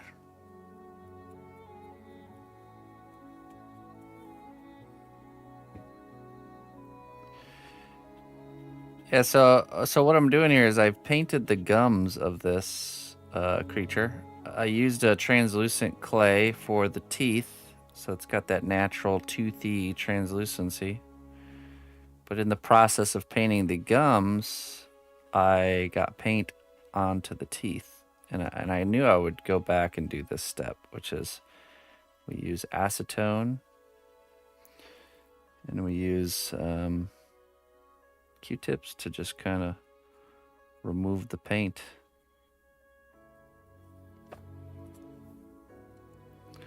So instead of taking all the extra time it would have taken to make that gum line nice and clean around the teeth, we just allowed ourselves to be sloppy, knowing we would clean it up later. Yeah. Oh.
Hey, thanks for sharing my work.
Hey, same times. Norman's doing good. Last I checked, she was doing she's painting the hair. She had base coats on the body. Yeah, because of the time extension, we have more time to do the paint job, so we're letting the missus take that on while we work on other things.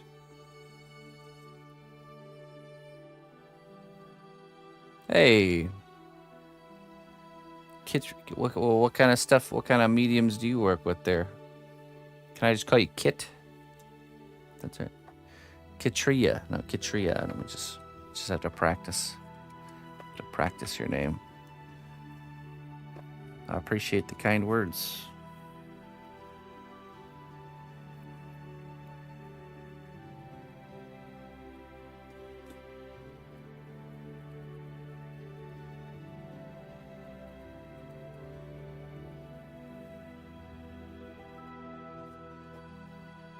Oh, they get practice, huh? Yeah.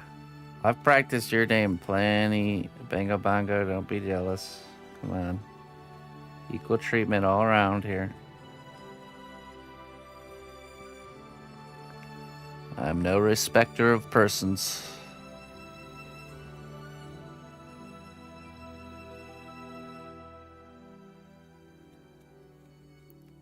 You really got to work on that jealousy, Bango Bongo. It's ugly.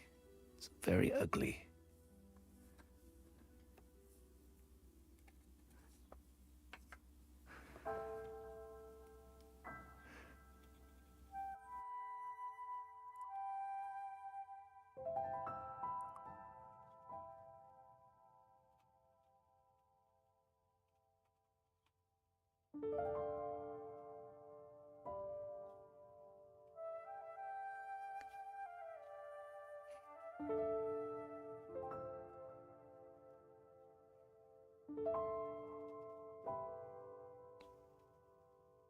I don't have to say. Look, many people misinterpret truth for mistreatment because it hurts. Just doing you a favor. Trying to help.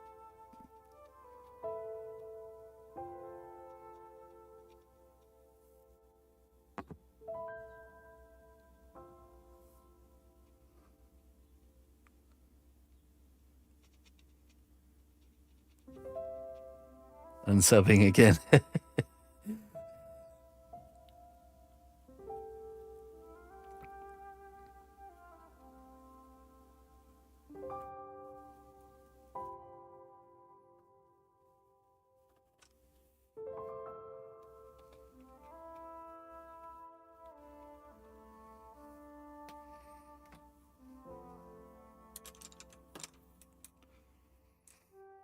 Call you Kit, it's fine. I do mostly 2D mediums, character design with pencil, ink, pen, and acrylic/alcohol markers, along with comic-like expressions. Okay, cool. Is it like mostly D&D-esque type stuff, or is there no particular category?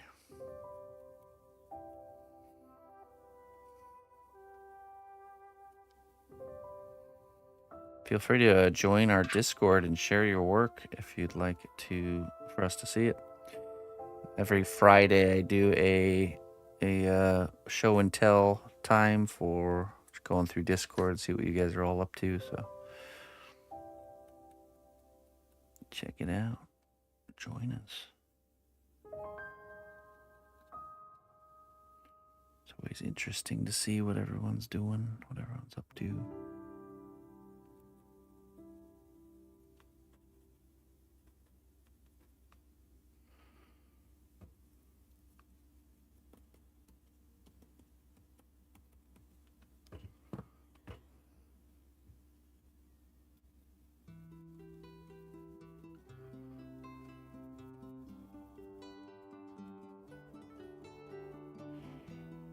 All right, I think we're looking pretty good here. A little bit more here.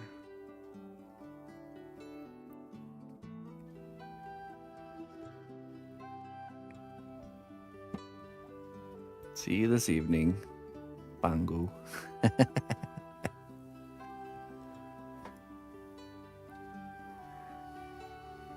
Bangu. There, said it right for once, all right?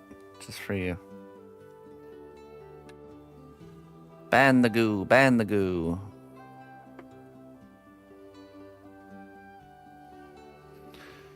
Alright, let's use maybe light tone. Let's see what else we got. Yeah, I think that's the right one. Light tone. I'm gonna apply this to the teeth.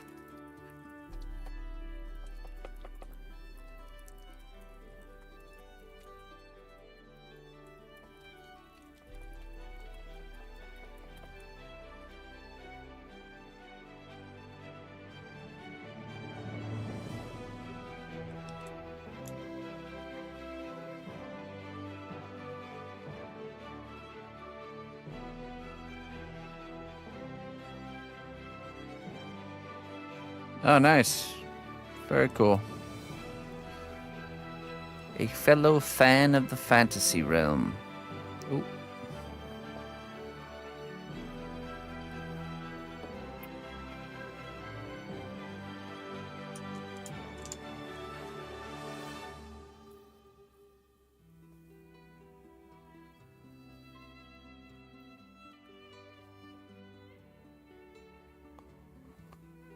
Okay, now we're gonna start.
I believe we have that set up on YouTube. Just type in !! Discord. It should give you a link. Let me know if it doesn't.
All right, Sand Times. Have a wonderful day, my friend. We'll catch you later.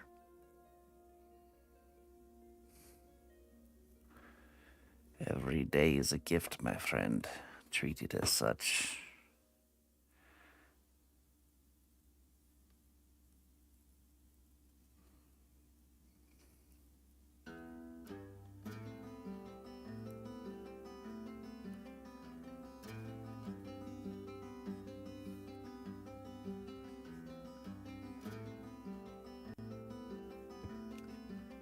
Hey, Anthony. Thank you. How you doing?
Dragon Dogma game.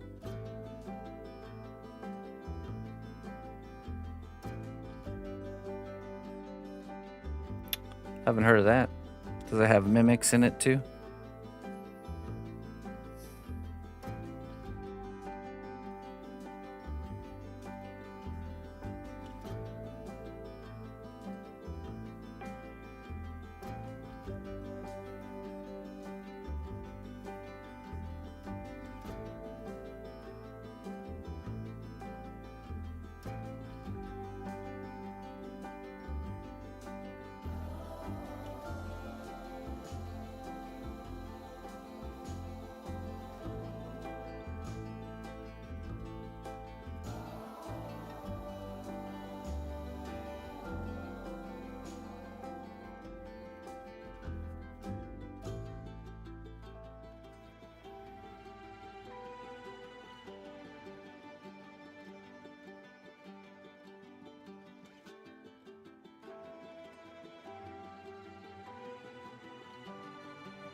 Oh, jeez. That's rough. That's when you go buy one of those like $5 kiddie pools, fill it with water, and go plop a lawn chair in the middle of it and sit under the shade of a tree. There you go. Old school AC.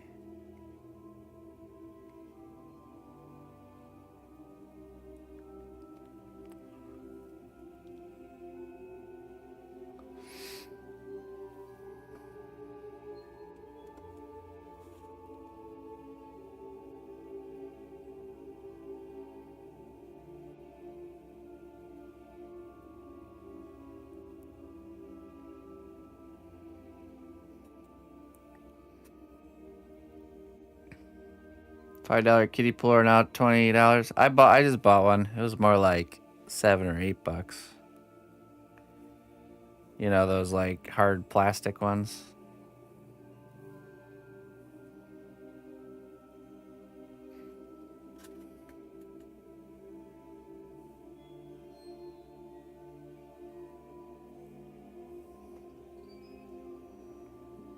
But hey, even at $20 air conditioner, not too bad.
The next Bob Ross.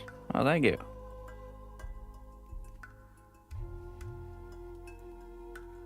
I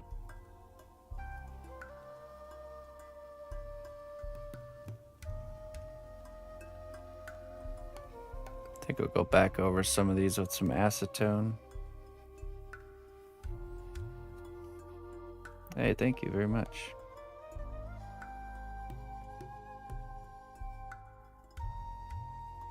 Phineas and Ferb.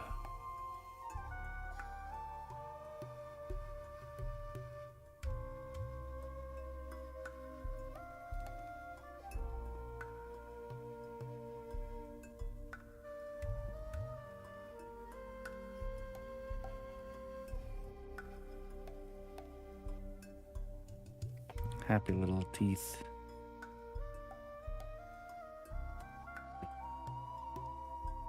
Don't forget to brush your teeth, folks. You'll end up looking like this guy. Even worse.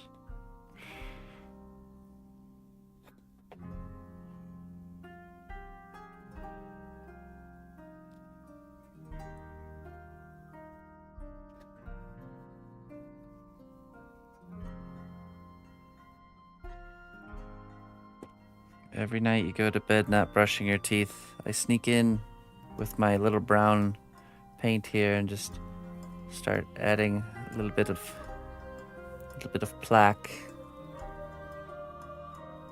That's what happens in the night. That's how it all works.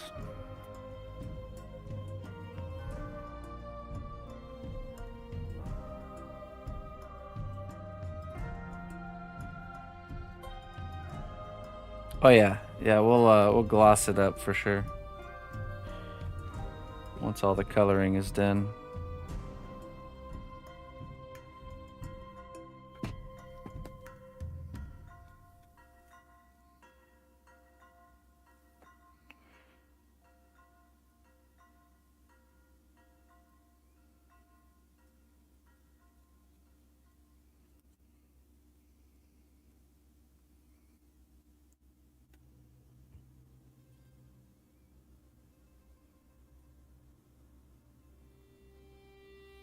Rust water paint.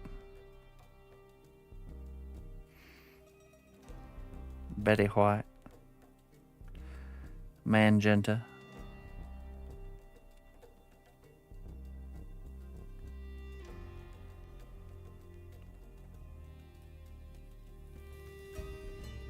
Are you adding any saliva trails? Probably. Yeah, maybe. Maybe in the corner here, one or two. Oh, they'll have to be bigger ones, so I want to... there's a method to making them really sturdy.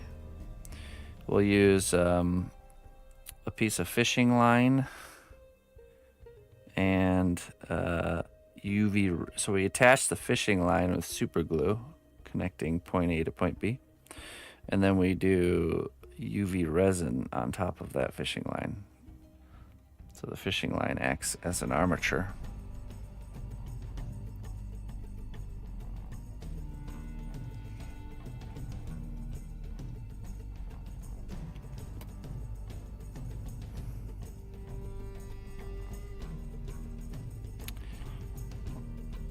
You know what can help with that with dogs is give them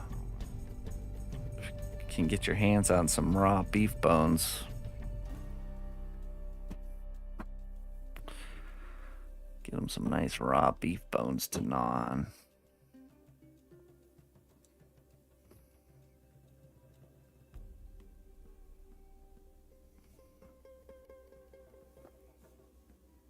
Great for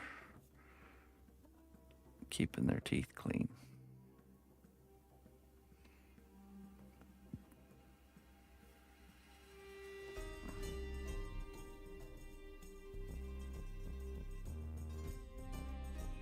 Ah, fishing line. Like, why do I need a fishing line?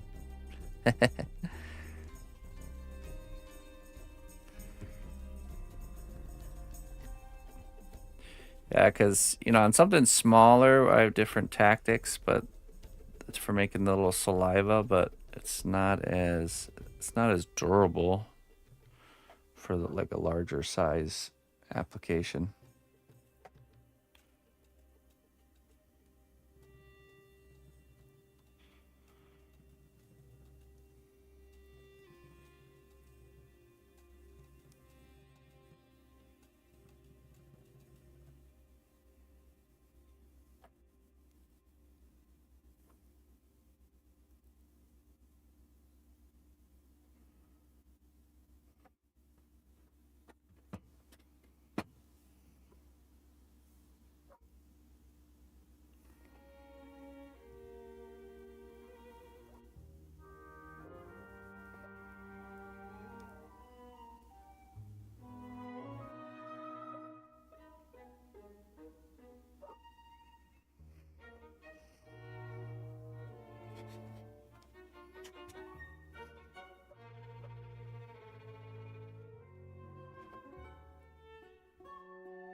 Maybe like 5 to 7 pounds, I'd say. If I had to guess. It's not as heavy as you would think because the main structure is made with a lighter wood, and a lot of the larger volumes are filled with aluminum foil.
This has been an ongoing piece for a while. So I lost track of the kind of the timer for it. I have no idea. Usually an average piece of mine takes about 180 hours in total. This one might be, no, it's probably pretty close to that. I mean, it is a 2-character piece, so yeah, I'm not sure.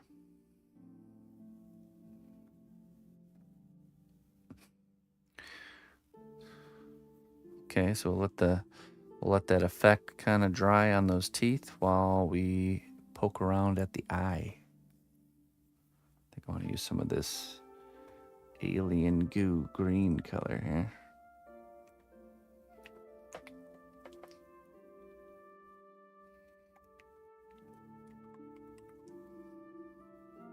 No, this is that one, Happy Chewy.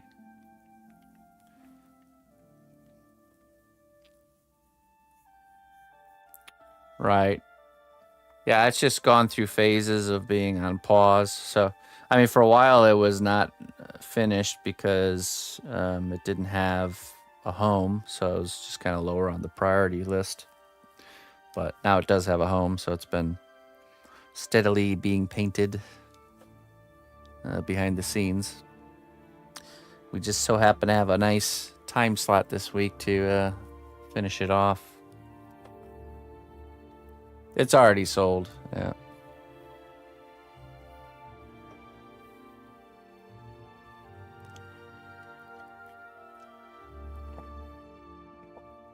However, that being said, I do plan to do another one of these, not exactly like it, but something similar that will be for a class in the future.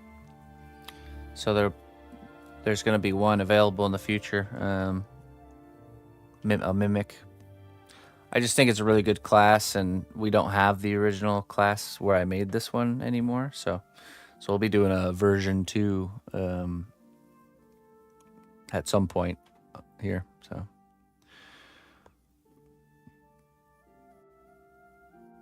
what was all that 1 in a million talk? Wait, what? 1 in a few 100,000?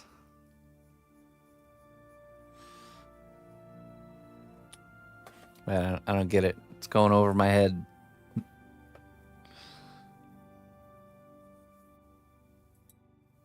Yeah, I think it's a really good project idea, especially for this is the perfect kind of project that I'm confident anybody of any skill level can do and produce a good result, because it doesn't require proportions or anatomy or any of that stuff.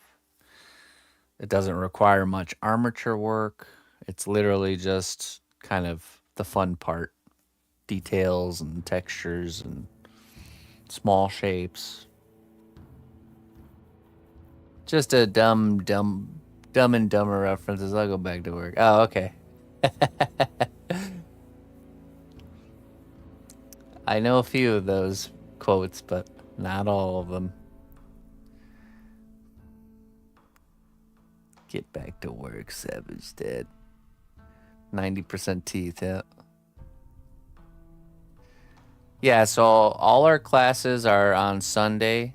We do the live session, and then they're stored on YouTube in playlist format. You can go back and watch. We've produced 2 full classes so far: how to sculpt a woodland gremlin, how to sculpt a dragon, and we're currently working on our 3rd one, which is how to sculpt a robot. So after this one's done, we got the next one planned, which is going to be like a wall hanging wizard project. And then who knows, maybe we'll do a mimic after that. But the classes are funded by you, the people, and they're made to be free for everybody once, and they're just funded by people tipping, and, we'll set a goal. Whenever we have a new class, we set a goal, and then everyone just kind of chips in. And I just want to keep that kind of stuff out from behind a paywall. I don't want to put it behind a paywall. And so that way anybody can learn, whether you got the cash in your pocket or not, because I know when I first started sculpting, I did not. I wouldn't have had access to it. So we want to make those available to everybody that wants to learn. And so thank you. Big thank you to everybody for making that a possibility, because we would have to, if we'd either have to not do the classes or we'd have to put it behind a paywall to be able to make them without the support. So thank you. But yeah, so every Sunday, and of course we'll announce when there's new ones starting and whatnot, but every Sunday the live class happens. If you participate in any of the ones we've done in the past, you can still submit your work, and each week I go through Discord after the teaching portion's done in the class on Sunday. I go through Discord and I give feedback. Take a look at what you're working on, if you're following along any one of those.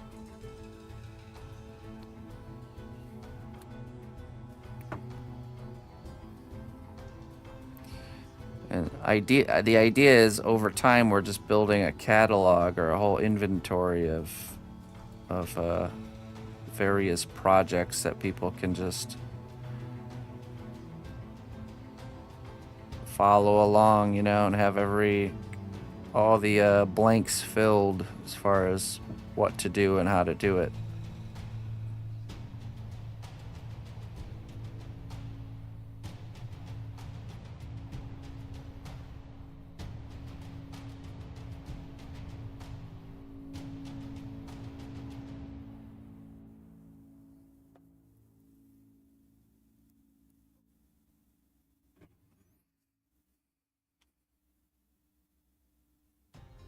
Yeah, shoot me an email if you have any pricing or commission questions. Shoot me an email. Be more than happy to get you information.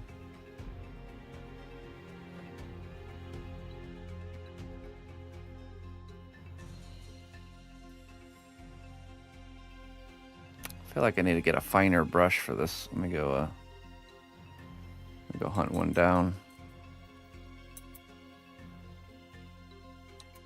What else do I need? Oh, I need a silver color for edge highlights on the metal.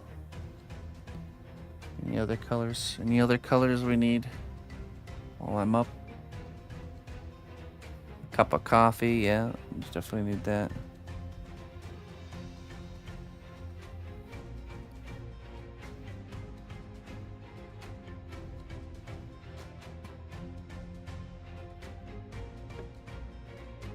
I think that's just the silver, and I mean, we're pretty close. We're actually pretty close once we get that eye cleaned up.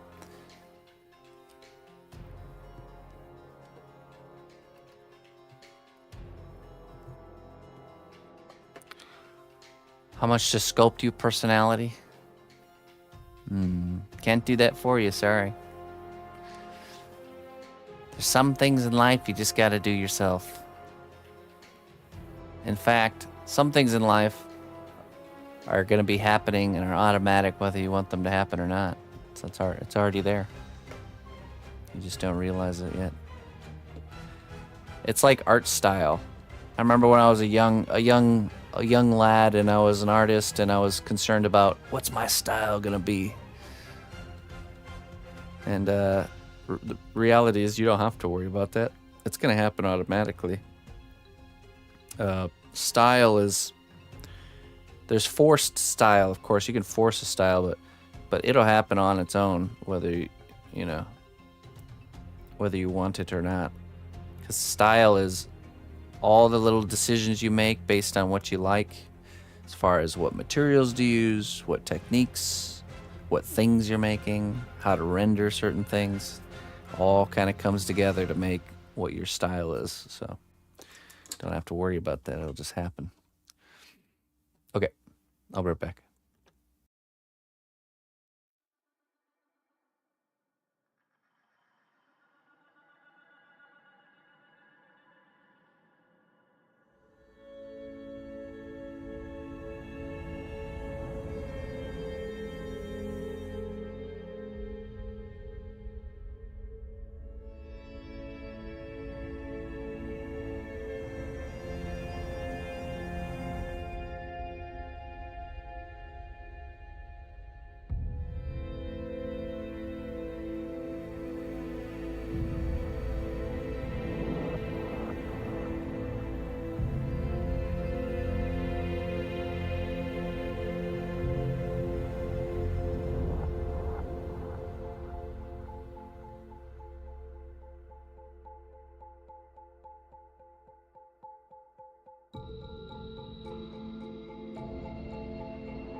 feel the weight of what we owe. This, the song of sons and daughters, hide the heart of who we are. Making peace to build a future, strong, united, working till we fall. The air and water flowing hard, the land we call our home. Push to keep the dark from coming. Feel the weight of what we owe. This, the song of sons and daughters, hide the heart of who we are. Making peace to build a future, strong, united, working till we fall. And we all lift, and we're all adrift together.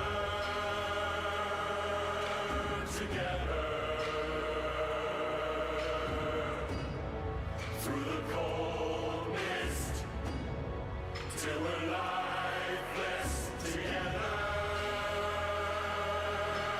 Together.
Okay.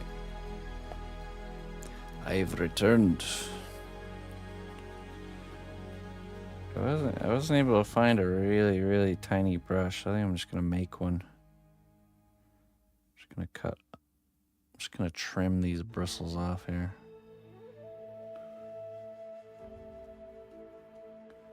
Make a homemade detail brush here. Oh, thank you.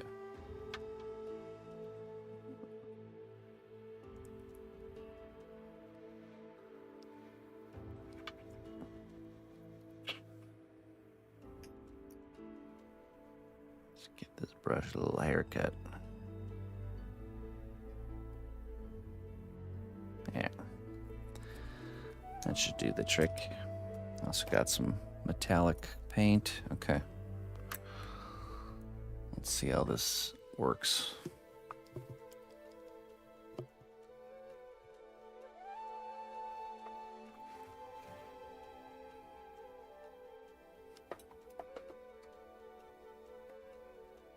Comes to a pretty fine point.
Too much.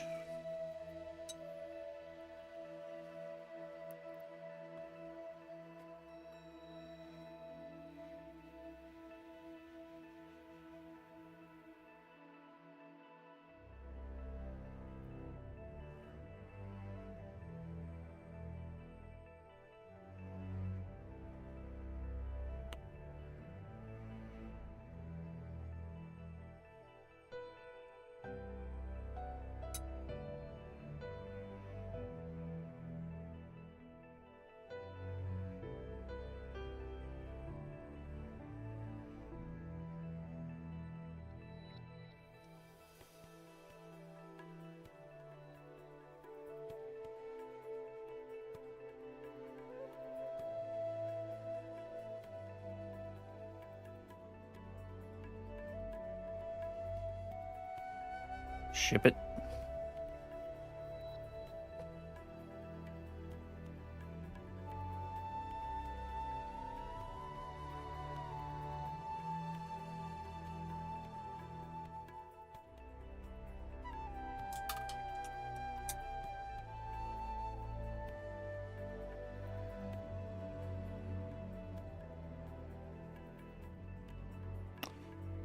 I'll go back in with some white.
Let's take just a smidge of that white.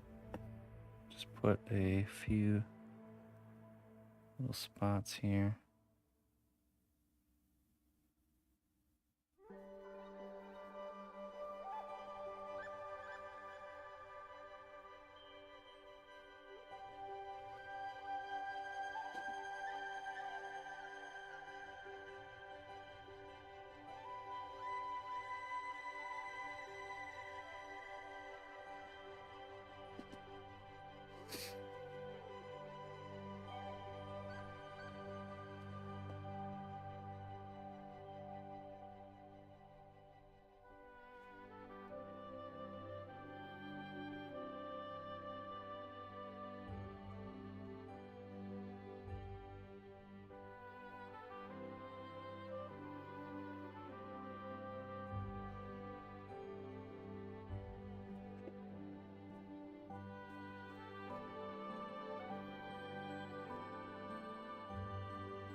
Let that dry, and then we'll do, I think, a little bit of yellow over that white.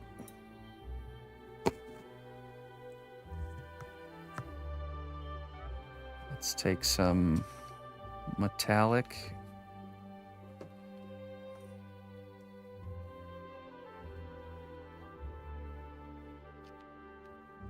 Do some edge highlighting.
Listen closely, traveler, to what I say.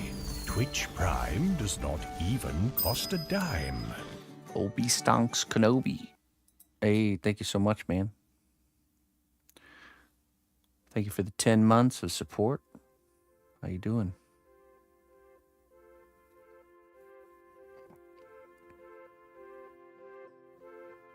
Appreciate it.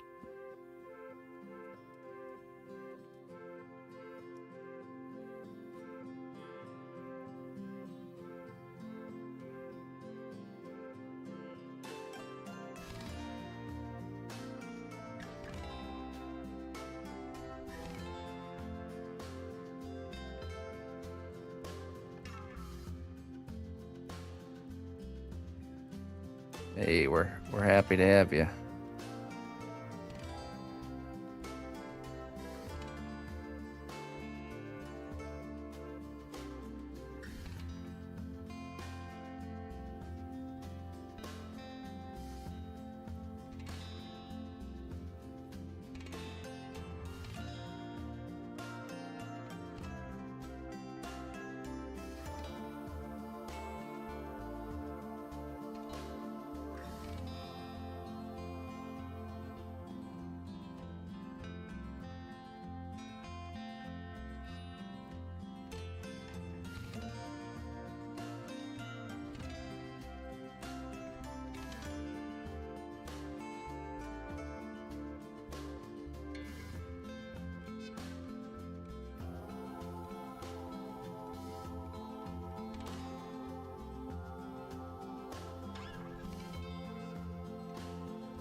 Yeah, I think darkening that wood really helped quite a bit.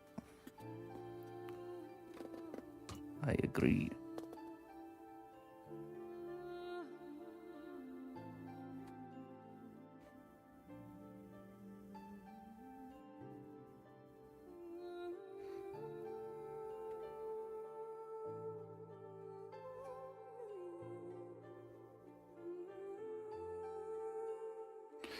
Edge highlighting isn't, yeah, because I can get away with being a little bit more paint on the brush, and I got bigger edges to handle, so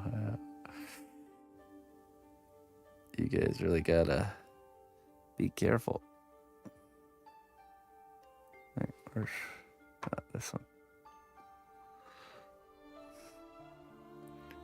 Go in to do an edge highlight and it just blops a big blop of paint.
Hey, how you doing, Koala?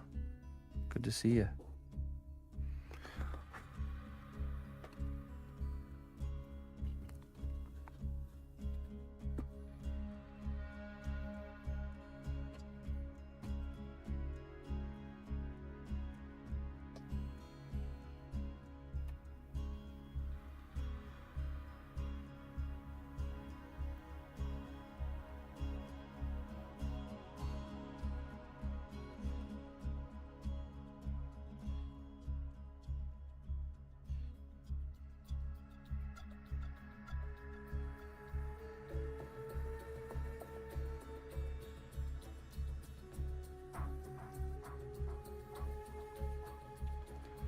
Well, we have different kind of arrangement with them. So basically, I mean, I get all my clay for free. So instead of there being like a monetary exchange, it's just I don't have to worry about clay. So I just, hey, cosplay, send me another 25 pounds. Woo! Yeah. And I'm happy with that. That works for me. It works for them and it works for me.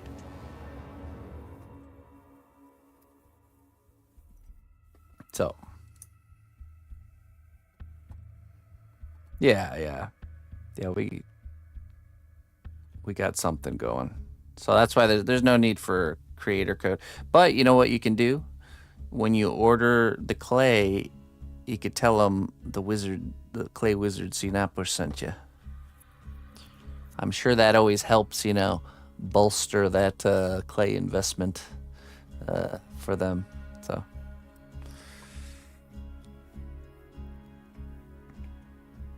they know they get a lot of stuff coming from me, but it's always good to send reminders, right? 25 pounds of beard product. Let's see. The only thing I use for my hair and beard nowadays is I have some jojoba oil and a little bit of rosemary essential oil. That's it. Nothing fancy. That's all you need. Onions. Yeah. See, what you do is you take cayenne pepper, you rub it all in your beard, and then all the pains in your body disappear. Because you're so busy battling the cayenne pepper beard all day, you don't even realize it. Baby oil. I think baby oil is mineral oil. I don't use baby oil. And actually, jojoba oil is the closest to our natural human skin oils. So it's actually really good oil for like skin and hair and stuff. Jojoba oil. This stream brought to you by cayenne pepper.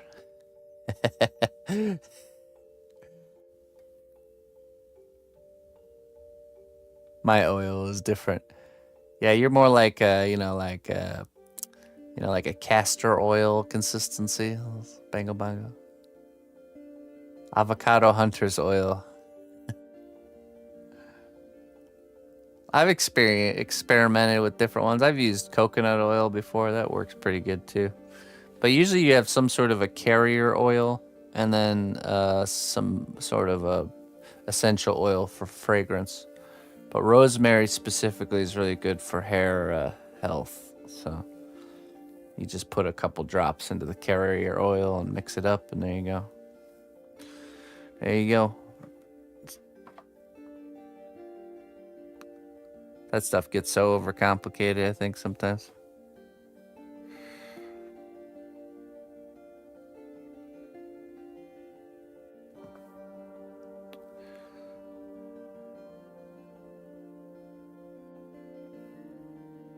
Oil.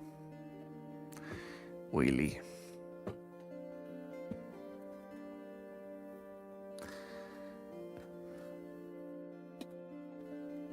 Ool.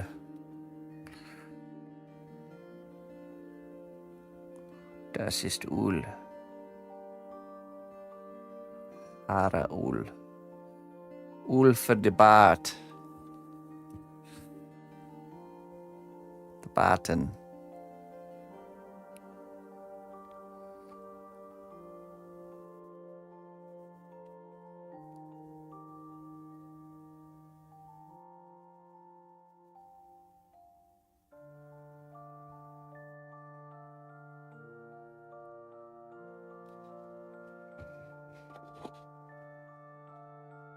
I just used the tears after art projects don't turn out the way I wanted. Oh, that's a valuable resource. You definitely should bottle that up. We'll call it tears of failure.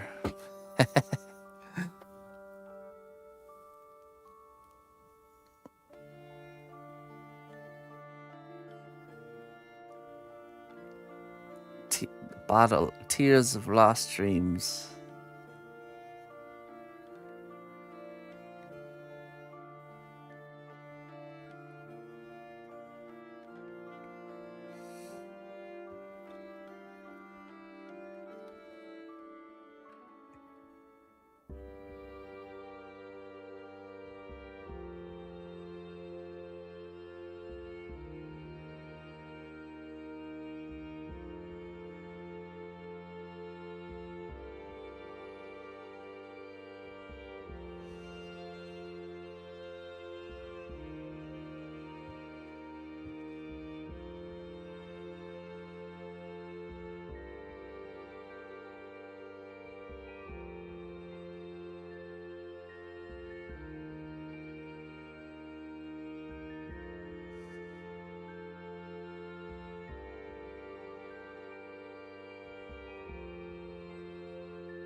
Failure is just another type of success.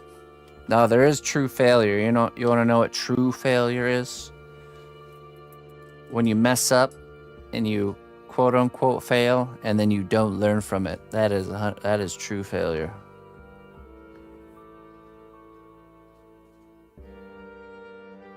So, if you make mistakes and mess up but learn from it, that's a success.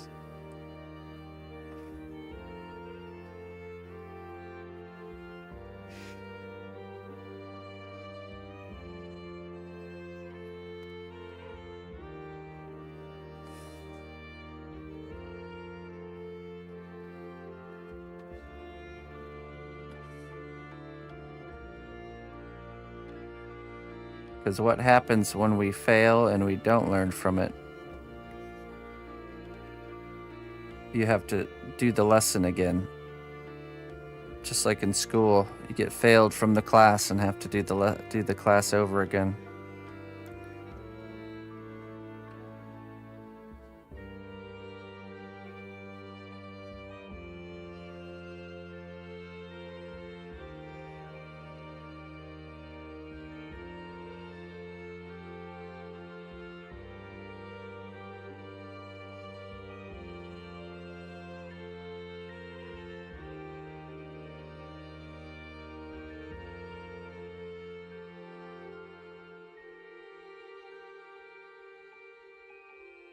Top tier smart people learn from the failures of others. Being the second in line in my family, I learned that early on for sure.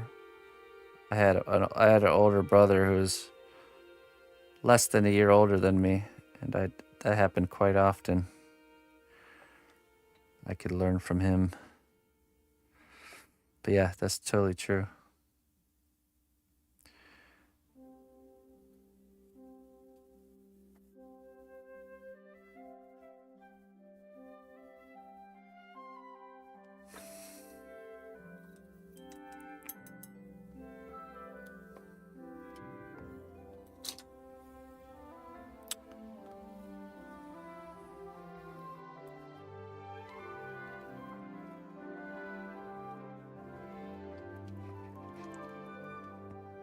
We're going to go in with this sun yellow color right on the crest of the iris here.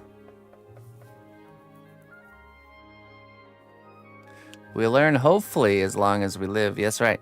You know, the human brain has the ability to make like new neurons up until the day it dies. New neuron connections. The capability is there, but some people stop.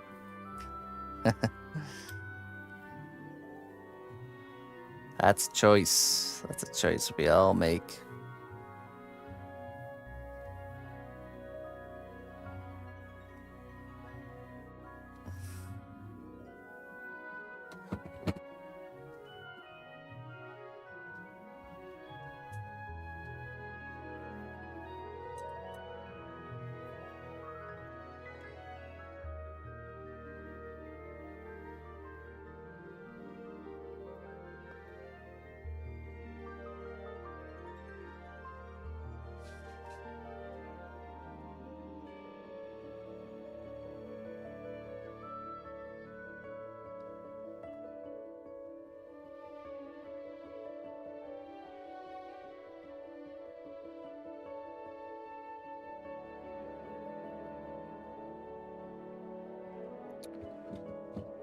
All right.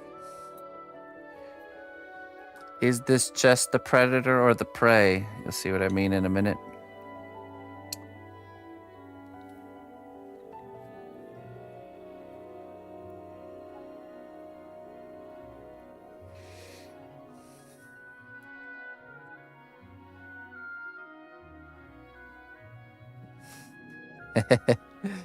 If you feel offended by that statement, it's probably speaking to you there, sir. Now that's the truth right there, isn't it? If something doesn't apply to you, you certainly don't get hurt by it.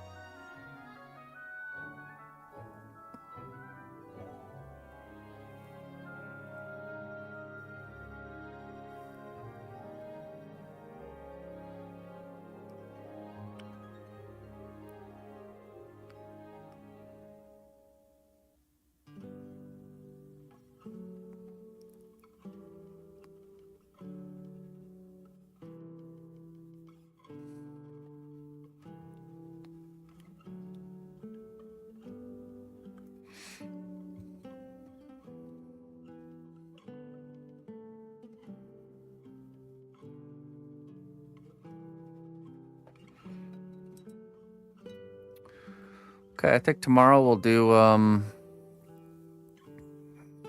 we'll get to work on the other part here. Let me show you guys the whole image.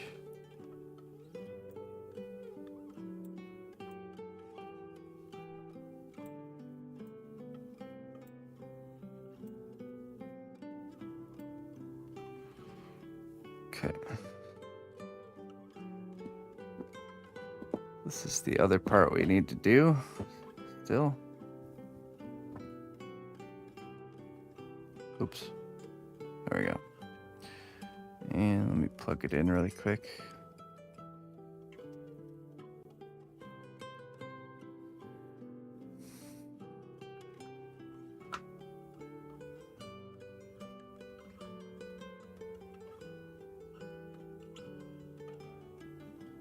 Let's see, let's focus it in here.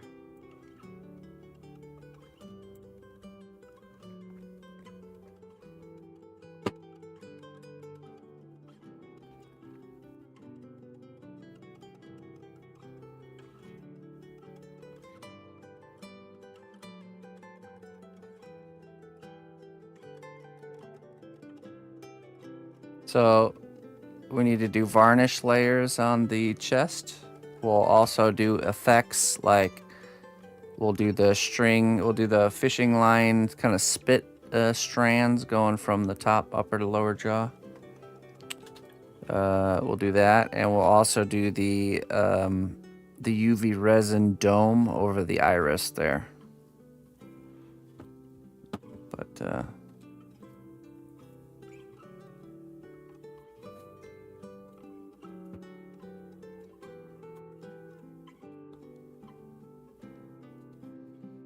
this is what we have to paint still. This is kind of its own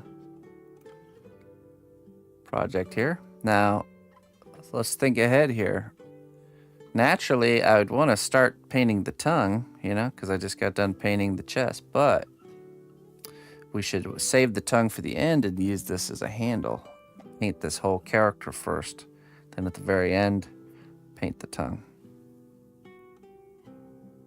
So that's how we'll proceed forward. So who wins? We don't know. I like leaving stories unfinished.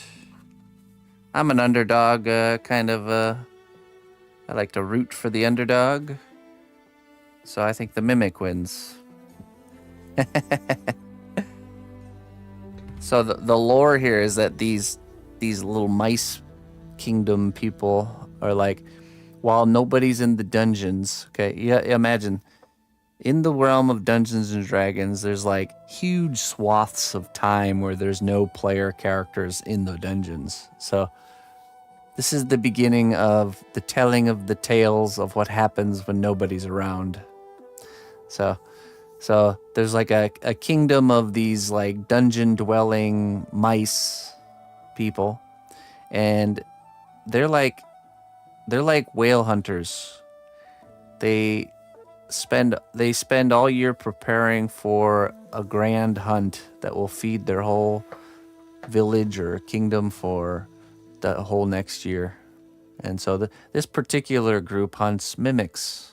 So they find a target and they hunt it, they kill it, and they butcher it for meat for the whole year, you know. Use all the parts. That's why I made his spear kind of like look like it's made out of like a big bony structure. Like a bone-made spear. And so, yeah. So I wanted the people's first impression to be that the poor mouse is going to get eaten, but really he's exactly where he wants to be to deliver the kill shot right to the eye of the mimic. You got to get very close to him in order to kill him. So that's the backstory. Mimic meat, huh? It's magical stuff. It's actually, you cook it and you cut it up and you eat it, and it has like a carbonated effect to it, like tingles on the tongue, just like a carbonated beverage.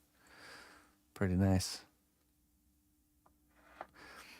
Yeah, so this is a topic or story we could explore way more of, but it's just fun to think about, you know. Think about these mimic chests are like sitting there like, all right, I'm going to wait right here for an adventure to come. Fast forward like 30 years. You know what I mean? Fast forward 30 years, and then all of a sudden that one day, that adventurer shows up, bursting through the dungeon door. The mimics waited 30 years for this moment, and then someone in the group rolls a 20 on the perception check, and then they see it and kill it. Game over. Nice job, mimic. Poor guy.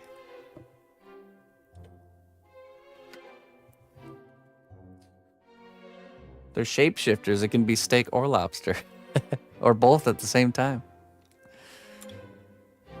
Anyways.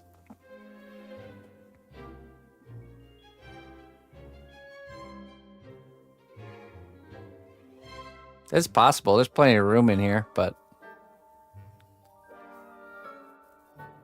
yeah, definitely possible. That would be something we'd want to plan in from the beginning, so.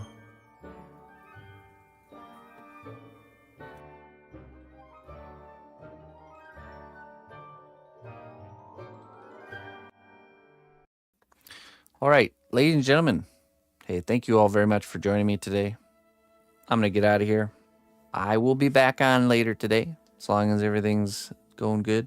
I know I had a miss yesterday. The missus was not feeling good at all, so she's feeling better today, but still a little bit under the weather. So, but I should be good for tonight. So,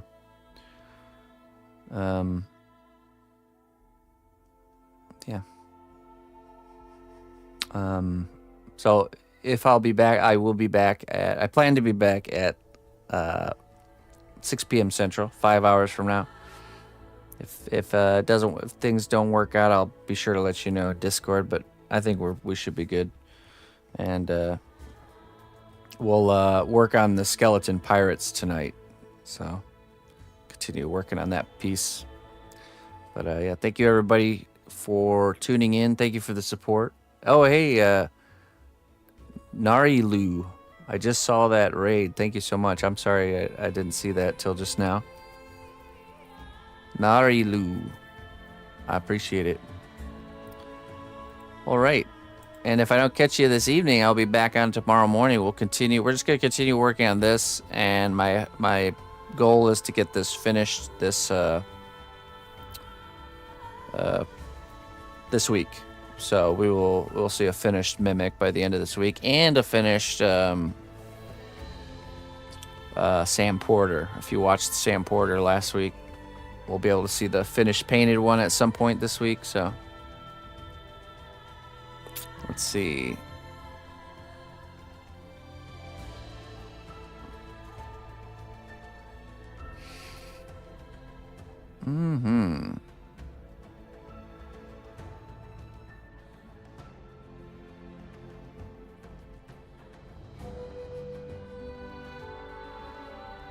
Let's go raid Evan, since we're doing D&D stuff. He does D&D art, a lot of illustration stuff. Very talented. Oh wait.